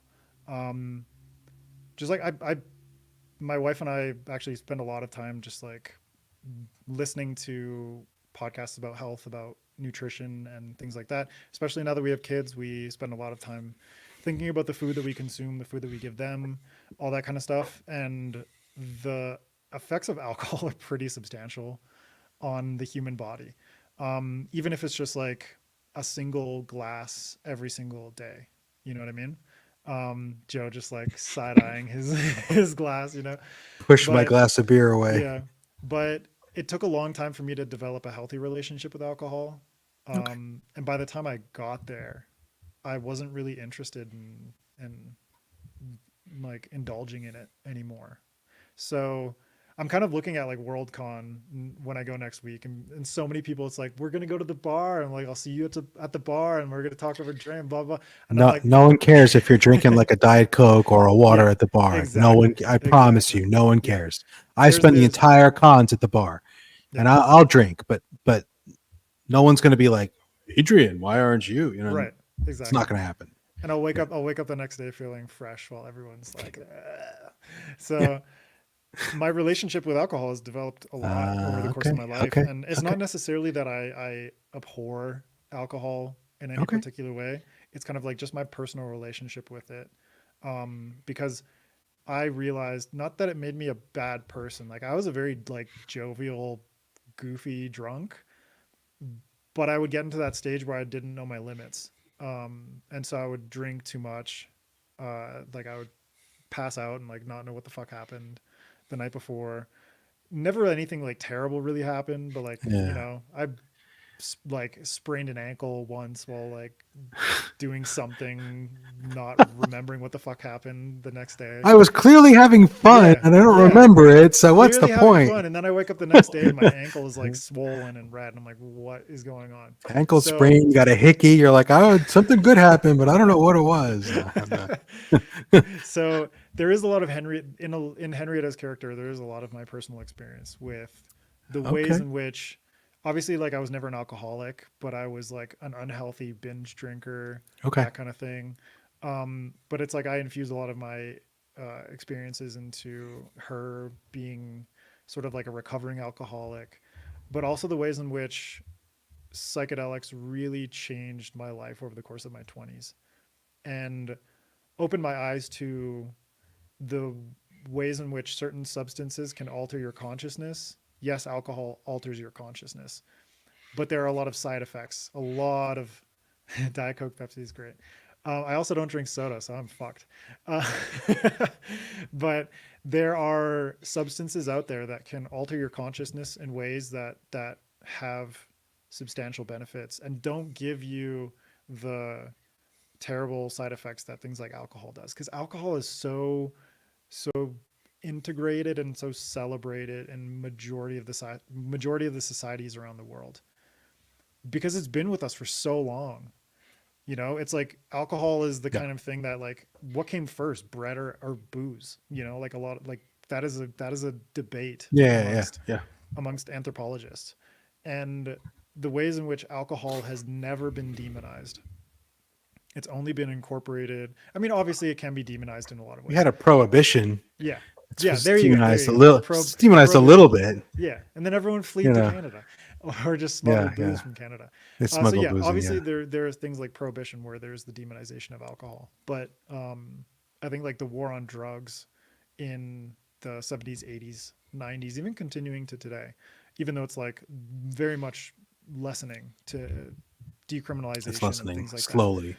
Um, there's just so much that society has missed out on because um, the research that was going into psychedelics and the ways in which psychedelics could help with things like PTSD, with things Mhm. like Depression. addiction and depression. Yeah. Addiction. It's like alcoholics that take psychedelic mushrooms actually find themselves absolved of their addiction. Same with cigarettes, same with heroin, same with name the addiction. There are so many people that find their addiction absolved or they find it uh, increasingly lessened through very few psychedelic experiences. And so And I it's love cheaper than Ozempic, which has the same effect. you can grow them in your fucking garden, man. Yeah. Yeah. Like, Yeah. Yeah. for me it's so good that this sort of scientific and cultural Yeah. Yeah. awakening is occurring because it was like a good 50-year 60-year period where there was just intense demonization from like the 50s Oh up yeah. until probably like the last 10 to 15 years That sounds where right. there is much more scientific rigor that's going into it. And for me it's like with my psychedelic experiences I can say firsthand like everything that's going on, everything that is coming through in the research and the results and the stats is Okay. true through my eyes. Yeah. So Um, you're crusading a little bit here with this yeah, book. yeah. So like Okay. Nothing wrong with that. Henrietta, It's yeah, good. like this is Yeah. probably the most like preachy thing that I did in the book, but I Yeah. think it Yeah. fits in the story in terms of what Uh, Henrietta needed in order for her you said to. a few things about colonialism and racism that someone might consider preachy. Yeah, that's Maybe. true. Maybe. I don't Maybe, know. I maybe. don't know. One of the things Someone. then. One of the things. One of the things. One of the Yeah. things. So it was really cool for me to be able to Okay. incorporate my experiences in the story and have it be Yeah. meaningful for Henrietta, just as Yeah. much as Yeah. it was meaningful for So it's me. coming from you. So I guess maybe that was the core of my question. It is coming from you and Yeah, not just from the character. yeah. It's not just Henrietta's because it's through Henrietta's lens that we're But seeing I this. didn't, I didn't, It I is didn't, also.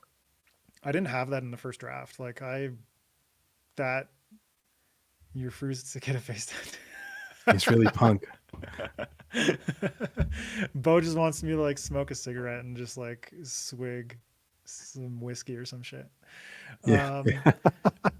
but Yeah, like Uh, the first uh, draft, the ending was a little bit different, and I realized like there was something missing in terms of like a revelatory experience for Henrietta. So I started to infuse yeah, that in there yeah. with the That made second book. So that was very noticeably critical to the structure of the book. yeah, yeah, Like the exactly. book, I don't know that the it would have worked a lot less well without that, Yeah, in my opinion. As I always look very critically at books, so don't take it personally.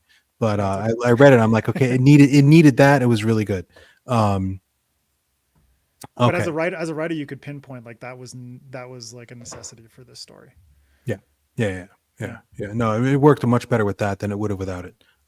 Definitely. Okay.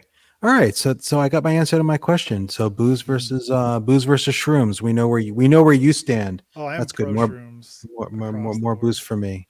Okay. So one. Okay. So real quick question: is Daigoro Lone Wolf and Cub shout out? Oh hell yeah, I love that Okay. series. Yeah, Yeah. Did you seen the movies? I have. Yeah, and it's like it bothers me when so many Western movies like The Mandalorian is like such a blatant ripoff of Lone Wolf and Cub, but it just doesn't do it nearly as well. So I'm like, It does different things. yeah, yeah, But yeah, yeah, yeah. No, but Lone like Wolf and the Cub was. yeah, but there's like the that sort of relationship dynamic that is Oh yeah. um, adopted in a lot of Western media that I'm like, it doesn't hit the same impact. Obviously, they're trying to do different things in different ways, but yeah. People often get the father dynamic pretty okay. Hmm. But people rarely get the kid as cool Yes. as Daigoro was in the manga. Yeah. Because in the manga, you really had a sense that this kid had been shaped in a very fascinating way by this Hmm. life of bloodshed. And very rarely will any of these ripoffs Yep. show you that, I think The Last right? of Us is probably like one of the better examples of how Yeah, I haven't seen how it, so that's why I'm okay, shrugging because I don't. or I'll like take your word for it. yeah, Yeah, or like the video yeah. games. Like I think the video games do it even better. I don't game, Where the but yeah, video yeah, games like yeah, really yeah, convey how this child was shaped by their yeah, circumstances. yeah, So I think that was yeah. like one of the examples of doing that successfully. Yeah, yeah, yeah. Interesting. Okay. So, all right. The other thing I found worked really well, but was counterintuitive to me is that you have this fungal setting. You have this world with like, this dripping with mushrooms everywhere. We associate mushrooms, I think most of us do, I assume, with like damp, wet, warm conditions, like a jungle, Hmm. like the someplace, and and warm, and you put the book in wintertime.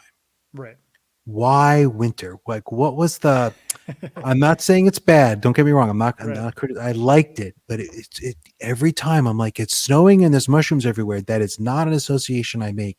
I Right. I But know if I there are mushrooms oh that grow. There are mushrooms that grow in snow. yeah, oh yeah, Yeah. but you were countering, I think, the reader's expectations or inclination. Maybe I'm Right. wrong. Maybe I'm not. I don't. I think you were. Was it on purpose? Was it just because you thought the winter aesthetic was cool? What were you shooting for with that, or were you, That or no, was it the having it set in winter was very purposeful. okay? It was like an amplification effect in terms of everything that was going on, sort of within Hmm. like the story and within the surrounding world. It's like people are starving, and wintertime enhances Uh, that. yes, There's also yes. sort of like the ways in which nature itself becomes like an enemy, and I wanted to incorporate that Mm, in mm, some way, mhm, where it's mhm. like the mushrooms themselves can be an enemy, but also like a blizzard is a very harrowing experience for Henrietta to basically be thrust through this very Sure. um, very dangerous and almost very life threatening situation that sort of Oh, acts as like a vehicle for her to experience that change. right. So nature became a character in and of itself, and I wanted winter specifically for the like obviously noir. There's a lot of like it's raining, it's very wet, and blah blah blah. You'll get that. Like there are going to be books set in this world in all different seasons, like spring, summer, storms, Okay. what have you. So Good. Good. it's not like I'm only gonna ever do this in winter. Okay. But winter was like very much like an environmental factor, an aesthetic factor. Mushroom Blues, like the title, came to me really early on, or it was like Spore City Blues at first, but sort of like Oh. the idea of like blues and that kind of stuff, and the melancholy that is associated with that word and the genre of music, but also like the overwhelming feeling of melancholy that a lot of people get in the wintertime. I really just wanted to evoke all of that with the setting and with the season and all that kind of stuff. I do feel it's very heavily used in Japanese art and Mm-hmm. culture. I feel like there's a lot of melancholy scenes in snowfall in Yep. Japanese works of various kinds. So And that's definitely it's fitting in. really impressionable. Like if you see like uh, ukiyo-e artwork and it's a snow scene, there's it's so lonely, it's so sparse, and it's like a lot of the time it's just a single character walking through this snowy landscape, or it's Yeah, just a yeah, snowy landscape, but it like evokes yeah, such a powerful atmosphere yeah, that for yeah, me was really important. yeah, yeah. Um, are all the songs titles in these in Mushroom Blues, are they all references to different fantasy works? I feel like I caught a few, like the Wild Kings Yeah. and a few others, and I'm like, oh, is that an Easter egg, or am I just being stupid? And I No, they're had all, to ask you, since I had you on my show. I'm like, I'm gonna yeah, actually ask, is that an Easter egg, or am I just imagining things? yeah, they're all references to Friends. They're all okay, okay, Yeah. okay. So every Very single cool. song title is a reference to somebody, like an author that I know, an author that is a friend of mine, people I respect. Okay, so the country they're in, whose name I can't remember, but it's clearly a Japan analog, and wherever Yeah. Henrietta's from, I imagine it's a U.S. analog or a Britain Sort of analog or like something like. America, Britain. Yeah. Okay, do you how much of the do you have the world mapped out? Do you have like a bunch of history figured out? Yeah, And yeah. I guess my question is: it like geographically Earth, or is It's it very not? similar. It's like slightly similar. I can actually drew the world map, so I can flip it over. Oh, wow! All right, people watching, this is exciting. Oh Yeah. yeah, that So does look a lot. it's like it's a lot of analogs to Earth nations Yeah, and yeah. whatnot. So it's like Henrietta listens to Pilz rock, which is a take on krautrock, which is like a German genre of music from Oh, the okay, 60s, 70s, and okay. 80s. And Pilz is the German word for mushroom, and Pilzland is one of the countries in this world. And her father is a Ah, Pilzlander, so he yeah, yeah. passed on his Love love of Piltrock. for Okay. Pilzrock to her. Yeah. Is are the mushroom people basically focused in Japan, or is it like all over Asia, or or is it not answered, or So do you not want to answer? they're mostly in Hopon, which is like the Okay. Japanologue. Yeah, Japan. And then there's Japanologue. I like there's that. some sort of like, as like Hopon sort of opens up after this invasion, like fungal people end up going to different parts Sure. of this world. Uh, but because of the isolated nature of this island, the fungal people were basically there Uh, for thousands of years with very sparse interactions with people from other parts of the world. gotcha. I just couldn't put them in like Afghanistan or something, or they'd be No, everywhere. exactly. Right. Yeah. Yeah. It's like the Yeah. spores Yeah. would just Yeah. spread everywhere. I actually talked to a Yeah. mycologist about this, but like spores do spread, like they latch onto birds and stuff like that. They're Yeah. able Yeah. to cross expanses of ocean, but Sure. I'm playing around with biology and mycology here. I'm not getting Yeah, too yeah, wrapped yeah, up in yeah, it.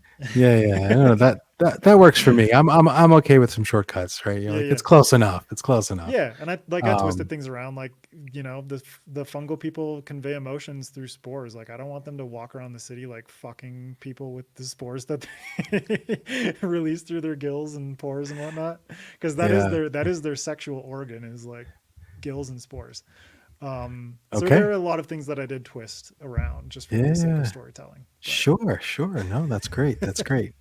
That's so thousands of years of so that's not really an Earth like analog. I mean, like tens of thousands of years. Like imagine like Mm, this was uh, inspired by sort of rabbit holes that I went down in terms of um, like cousins of Homo sapiens and the ways in which different oh, regions of oh, the earth were inhabited by different species of proto-humans. So it's like Neanderthals, but they're yeah, inhabiting a certain part of the world, and they were still able to interbreed sure. with human beings. Then you go down to certain places like in Southeast Asia, Hmm. places like Indonesia, where um, like species of proto-humans were inhabiting islands. Those islands end up getting cut off by rising sea levels, and then they develop in their own unique ways, Right, like right. becoming like smaller versions Okay. of So proto-humans and stuff like that. your timeline is to justify the evolutionary divergence of the mushroom people. Right, exactly. So That's fair. That's there was fair. some point where there could have been like a land bridge Yeah, connecting Hapon to sure. wherever, or some way that they got to the island, and if it eventually merged symbiotically with the overpowering fungal presence on this island. And then had enough time to become Yeah, a different branch of humanity. I gotcha. exactly. That makes Yeah. sense. That makes sense. Very cool. Very cool. Are we going to get any Conan the barbarian mushroom stories? No, it'll be more like Okay, fungal samurai is more my Fungal thing. Samurai. Okay, Yeah. So okay, we'll go back like okay. hundreds of years. I have a short story that I'm working on right now for an anthology, but it's Oh, set in the fungal burst, but like thousands of years in the past. So it's like, nice. uh, you know, very early fungal people You in got to terms do of, like a Last Samurai, like some full blooded human gets shipwrecked and ends up like wandering through their society, and they're like, oh, he's a guy with no head, or 'cause no cap, yeah, right? yeah. I And mean, then there's a lot of inspiration like for in Japanese history. Shogun displayed it really sure, well, but the ways in which the Japan was closed off to the outside yeah, world for yeah, hundreds of years, and then yeah. some like the Portuguese were the ones who ended up being able to sort of penetrate Japanese society and able to like infuse themselves in there, but obviously with increasing encroachment by Japan and by Yeah, yeah. America and different It's always the nations. Portuguese. It's always the It's Portuguese. always Oh, Catholicism. oh. um, so there's a lot of strong thematic elements in Mushroom Blues. Do you feel like the Kanoko trilogy is going to? I guess Kanoko trilogy. When I wrote this question, I must have heard you say that that's the name of the other trilogy. Yeah. Um, are you okay? So is the Kanoko trilogy going to address some of the same themes of things like colonialism and racism and redemption? Do you see it as thematically similar, or is it addressing a different set of thematic elements that you want to address differently? I'm trying to figure out Mhm. if those themes are sort of what you see as central to the fungal universe, or is you want to tell stories with different elements that are sharing the universe because the universe is there and you built it and it's cool. There will be some themes that are, I mean, and like when it comes to colonialism, there's like too perfect of a like a double entendre there, where it's like cultural Yeah, and political colonialism, but there's also like the colonialism of fungi itself, yeah, and the ways in which those interact with each other. So right, that will right. come up again and again, but like with the Kanoko trilogy, it's going to be a lot about you know I'm looking at it through like a cyberpunk lens, where cyberpunk So does yeah, play with a lot of power dynamics in certain ways. But yeah, for me, when it comes to the Kanoko trilogy, one of the big things is like access to a particular technology. And in this case, it's access to the fungal net.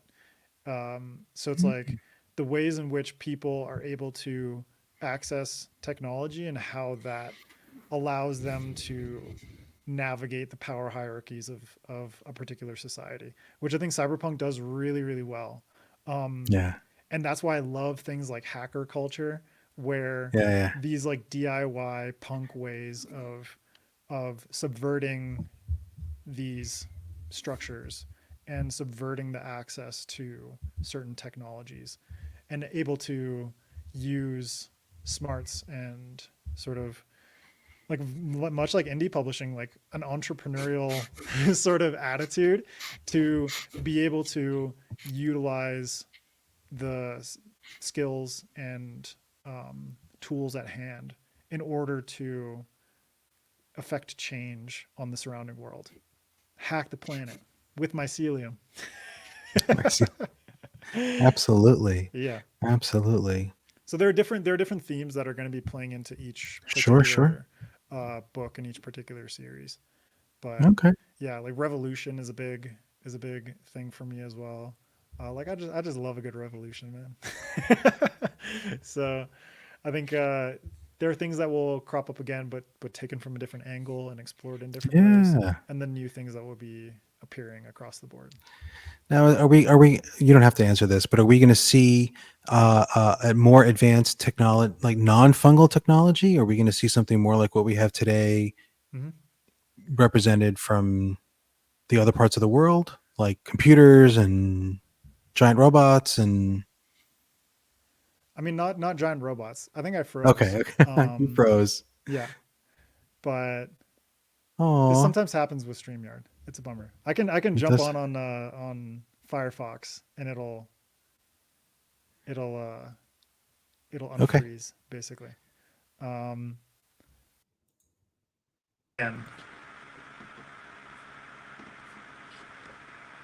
Did that work? okay, can you let me in? I did, and I'm not seeing anything. Okay, 1 second. I hear you though. Nope. All right, everyone.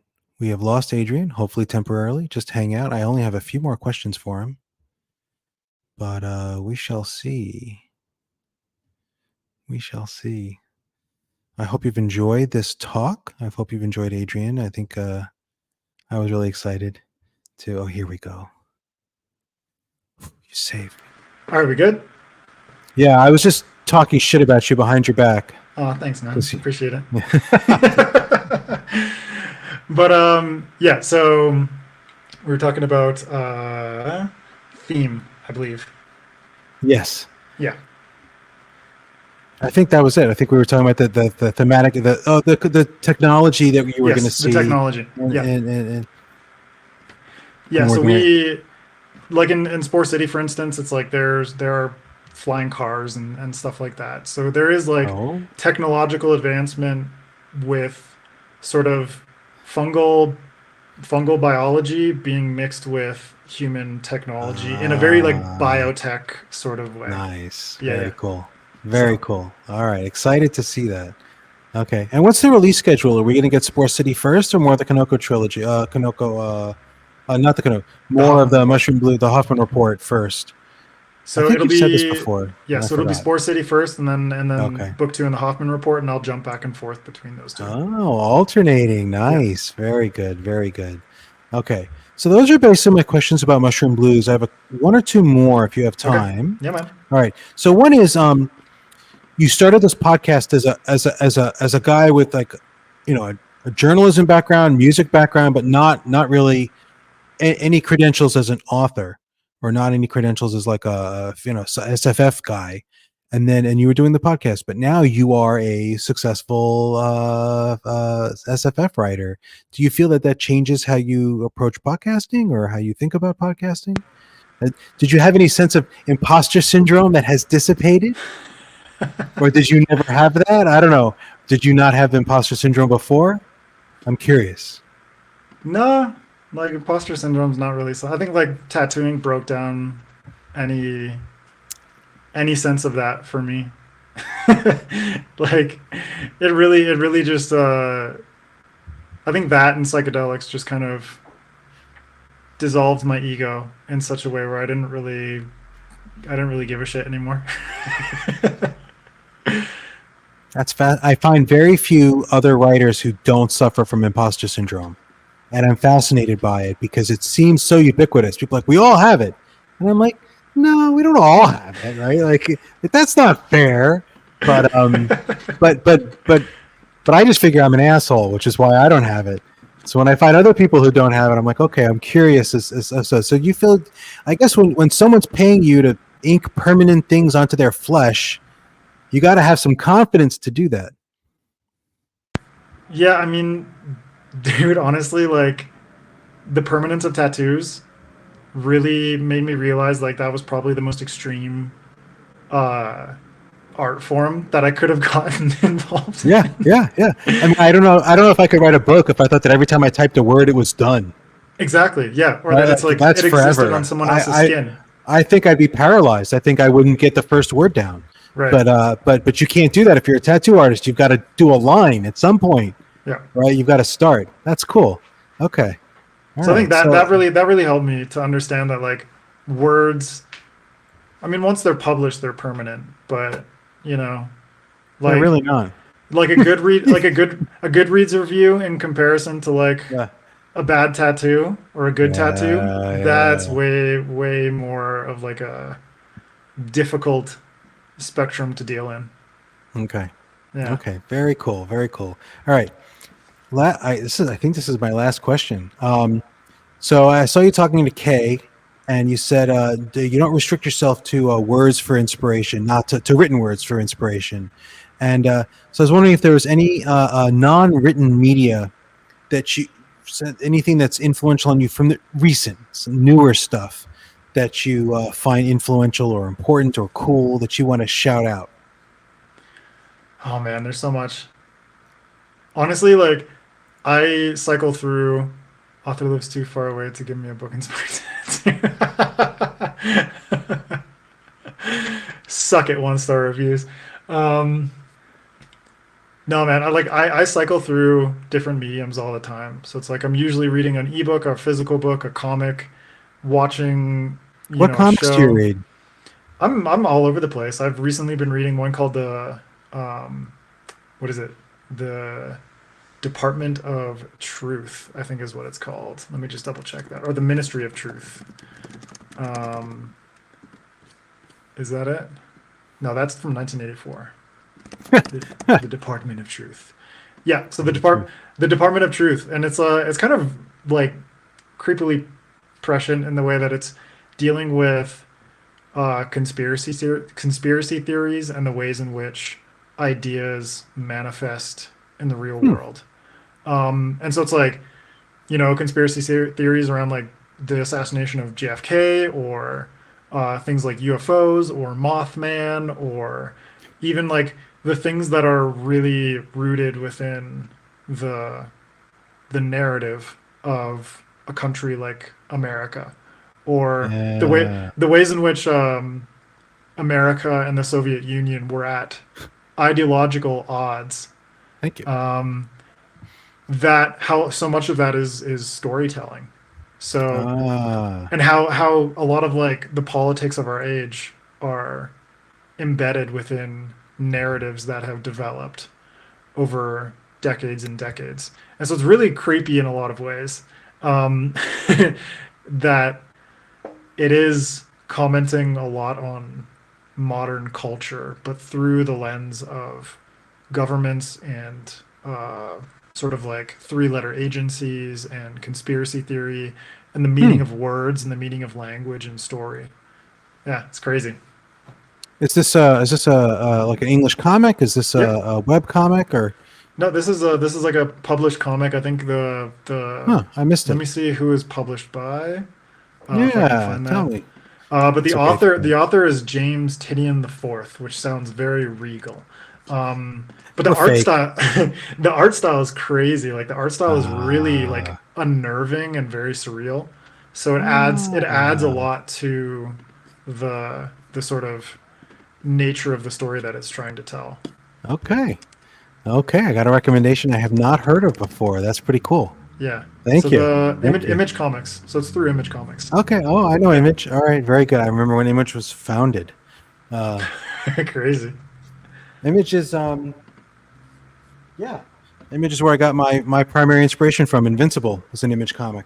Nice. That's my my number one inspiration for as a writer. Right. Anyway, okay. So I went through my list of questions. I took up a ton of your time, which I can't thank you enough for. Oh man, I Adrian, appreciate anything? I think I gave you a little intro, but do you want to, for anyone who's still hanging around, do you want to plug? it. What can you plug? I know you have an audiobook. You have Mushroom Yeah. Blues. That's because I'm freaking old, Joe. Yes, that's because I'm freaking old. Yes, which I Man. mention too often, but that's a character flaw.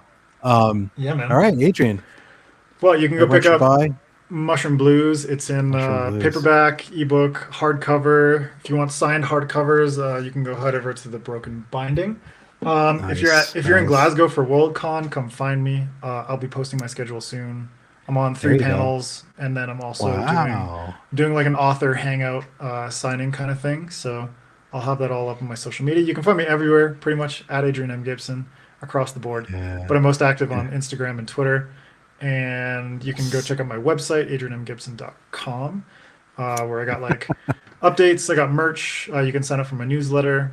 Newsletter. All right. Yeah, all kinds of stuff. And you can also Nice. check out the Mushroom Blues soundtrack if you're in the mood for some new music, which was Right. produced by two of my friends over in Sweden. They go by the name Spore, and they'll be releasing new music on their record label, Fruiting Bodies, over the coming years. So I'm very Now, excited.